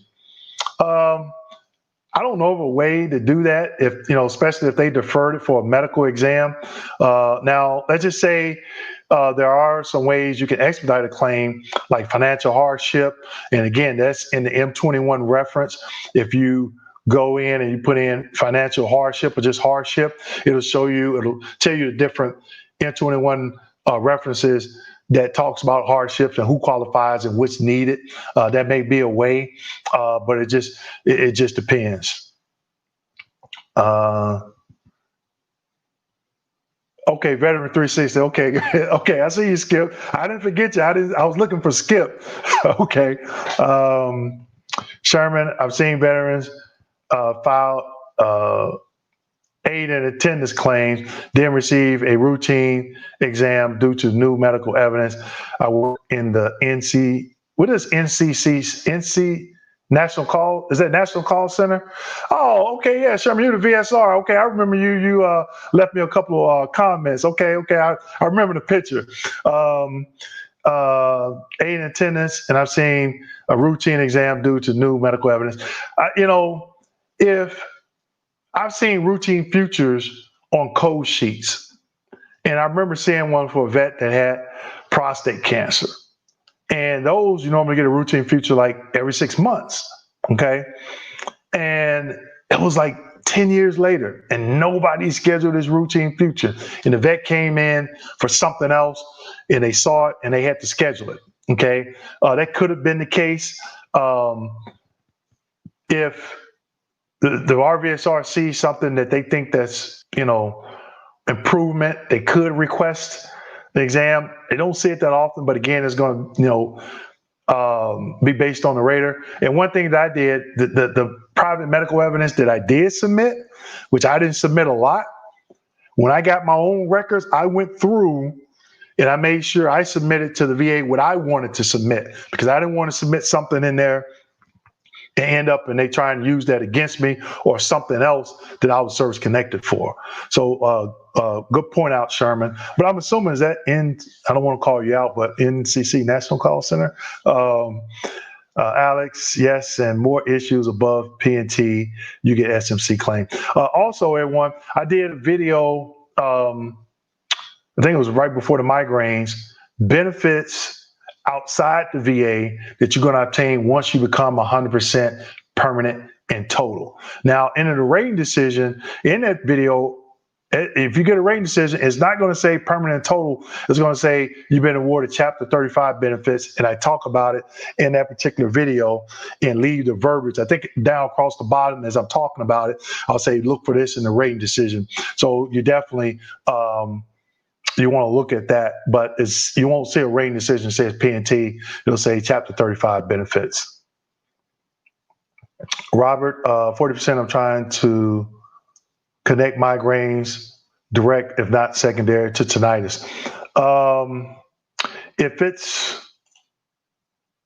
direct, again, if it's on a direct basis where you treat it in service for it, obviously you could claim it's secondary to tinnitus, but it'll have to be, you have to get a medical opinion and, a CMP exam, DBQ, a medical opinion, and rationale. Okay. Yep, Ray, I see Skip is there. He had a different name. Skip is 360. Yep, Sherman National Call Center. So hey guys, I know we've been over here about. I've been saying, I was going to get off. We've been on here about 2 hours and 14 minutes. Again, I can't express how thankful I am for you, for everyone taking the time to join in. To go live, for 2 hours to sit here and talk about VA stuff. I could go on for another hour or so. And just imagine what my 4-hour training is like. I mean, we get really deep into some topics, and a lot of veterans have a lot of good questions, and I never say there's stupid questions, but there are a lot of good questions, and it keeps me on my toes. But again, thank you for joining in. Please like, subscribe, leave a comment, hit that notification button, share, and also I left my website, a link to my website in the Google review. If you can leave me a Google review about what you think about this live training and our discussion. And I'm gonna start, the head people ask, do you want me to do this once a month? I'll do it once a month, and it may not go as long, but definitely I want to share anything new that I get. I want to share with you guys, and just, get educated. Don't think that you have to run out and you got to get a lawyer and all this other stuff. If that's your choice, then yes. But again, you have to do certain things. It's your claim. You have to do certain things. Like I said, this is my claim file. And also, guess what? I got on my desk too. This is a rating schedule. So when we talk about diagnostic codes and stuff like that, this is the rating schedule. This is what I used to use when I was a rater. Go through. So as people ask me questions about a condition, like somebody was asking about IBS, what's the criteria for IBS? Diagnostic code 7319. What's the diagnostic code for frostbite? It's crazy because it's under cardiovascular, and frostbite is under diagnostic code 7122, cold injury residuals. That's what they rate frostbite under. So I use this. This is from 2009. A lot of stuff changed. So I always go to the 38 CFR, the actual rating schedule, because that's the most updated one that's on the website. Somebody asked me for that link, but go to the VA's website and type in the search window rating schedule, and it'll come up. Okay, guys. So Alex says 2 hours strong, bro. Great job. Thank you. Robert said thank you again. You're welcome. Raymond, you're welcome. And thanks. I know you kept it going. You had some good questions. I definitely appreciate that. I'll keep the live ones coming. I'm just going to make it a monthly event. If it's just a 30-minute thing. Also, like I said, when you subscribe, you'll get notified. Let's see. Thanks again. Your blessing to veterans frustrated with the process. Hey, I appreciate it. I don't want nobody going through what I went through. Chad, excellent job, sir. Thanks so much for helping. Appreciate it. Solid stream, man. Yeah, Craig. Hey, I got this great, it's called StreamYard. Yeah, so StreamYard, bought a new webcam, StreamYard. My first time doing it. Watched a couple of YouTube videos, channels I subscribe where they talk about setting this up. I can't pronounce the Eddie Cito, I think. Thanks, brother. You're welcome. Slapshot. Wow, don't stop. I just got here. Oh man, Slapshot, they were been like 2 hours. Gotta go, man. But catch me on the next one. But hey, this is being recorded, so it'll be posted to my YouTube channel. Google review done. Eric Hicks. Hey, I appreciate it, man. Thanks. Like I said, if you leave a comment, give me time. I will definitely respond. I'm not like some YouTubers, but I can understand it. Some people got like 800,000 subscribers, 1 million subscribers. You got to hire somebody, 1 or 2 people full time, just to go through all those comments. But now, I'm at a level where I can, I spend about an hour a week going through those and trying to get those a response to everyone. Lamont, thank you for your service and information. Yeah, thank you for your service as well. Again, go out there, check out my website, kmd89.com, Kilo Mike Delta 89.com. Craig, I'm gonna hit you up tomorrow. I haven't forgot about you when you call. Had my son's birthday and then trying to catch up after the holiday the other day, and just getting caught up with a bunch of voicemail, so I haven't forgot you. So hey, I'm gonna go ahead and wrap that up, guys. Guys and girls, I'm sorry. Thank you again for tuning in. Make sure you like, subscribe, hit that notification button. I want to see everybody again in the next live stream. If you got any questions, hey, just hit me up. Thank you for your service. Stay vigilant and don't give up. I hear veterans, they be like, oh, I just got frustrated, I gave up. Nowhere in basic training, AIT, you hear people say, I'm just going to give up. So don't give up. If you feel you deserve 100%, don't stop until you get it. If you feel you deserve 50% or whatever, don't stop until you get it. I don't want to hear anybody say, I'm giving up. Yeah, we're all a family. If we're in here, we're talking. I've seen a lot of comments of people responding to other people's comments. Let's learn from each other. Okay. Also on my website, you can sign up for a newsletter. I send a newsletter out at the end of every month, towards the middle of every month, telling people my upcoming training when this whole COVID-19 thing gets kind of under wraps. Hopefully, I'm going to try to do a tour where I'm doing my educational training in person, and also another thing. I've been thinking about something, and I should have mentioned it earlier. And said, I'm going 100%. I'm going for it. Go for it. I was thinking about putting together a training. Okay. And this training will consist of, I want you to see what it's like to rate a claim. I'm going to give you homework. I'm going to give you a DD-214, not a real one, but just one we can use for training purposes. STRs, a couple of DBQs, and some nexus statements. I'm gonna, have some questions for you, and I'm thinking about giving some prizes to veterans. But let me know what you think about that. But you have to sign up. I'm still thinking about doing it, but it's going to take some time to get all that information together. But I want you to see what a claims folder looks like, and what goes into reviewing one, and being successful with certain information being submitted. So with that being said, again, I know I said this over the last couple of minutes, but thank you for your service. Thank you for streaming live with me. Hope to see you in my next event. Don't forget to subscribe to that channel. Look at some of my previous videos. If you got any comments, leave a comment, and I'll try to get you an answer. So with that being said, good night, everyone, and please stay safe during this whole COVID-19. Take care. Wait a minute. We got a question. Wait, hold up. And says, right up my alley, great idea. One Mark says, how can I become a VSO? There's an application process. I think the application is like 2 pages or something like that. Well, I take it back. That's if you want to become a claims agent. If you want to become a VSO, you can try and get hired with like one of the national or one of your local or county, state, city, county or state or national VSO organizations, veteran service organizations. You can, if they're hiring, you can, submit an application with them. I don't know what that process is. And go through them and possibly become a VSO that way. If you're trying to become a claims agent, I thought about that, but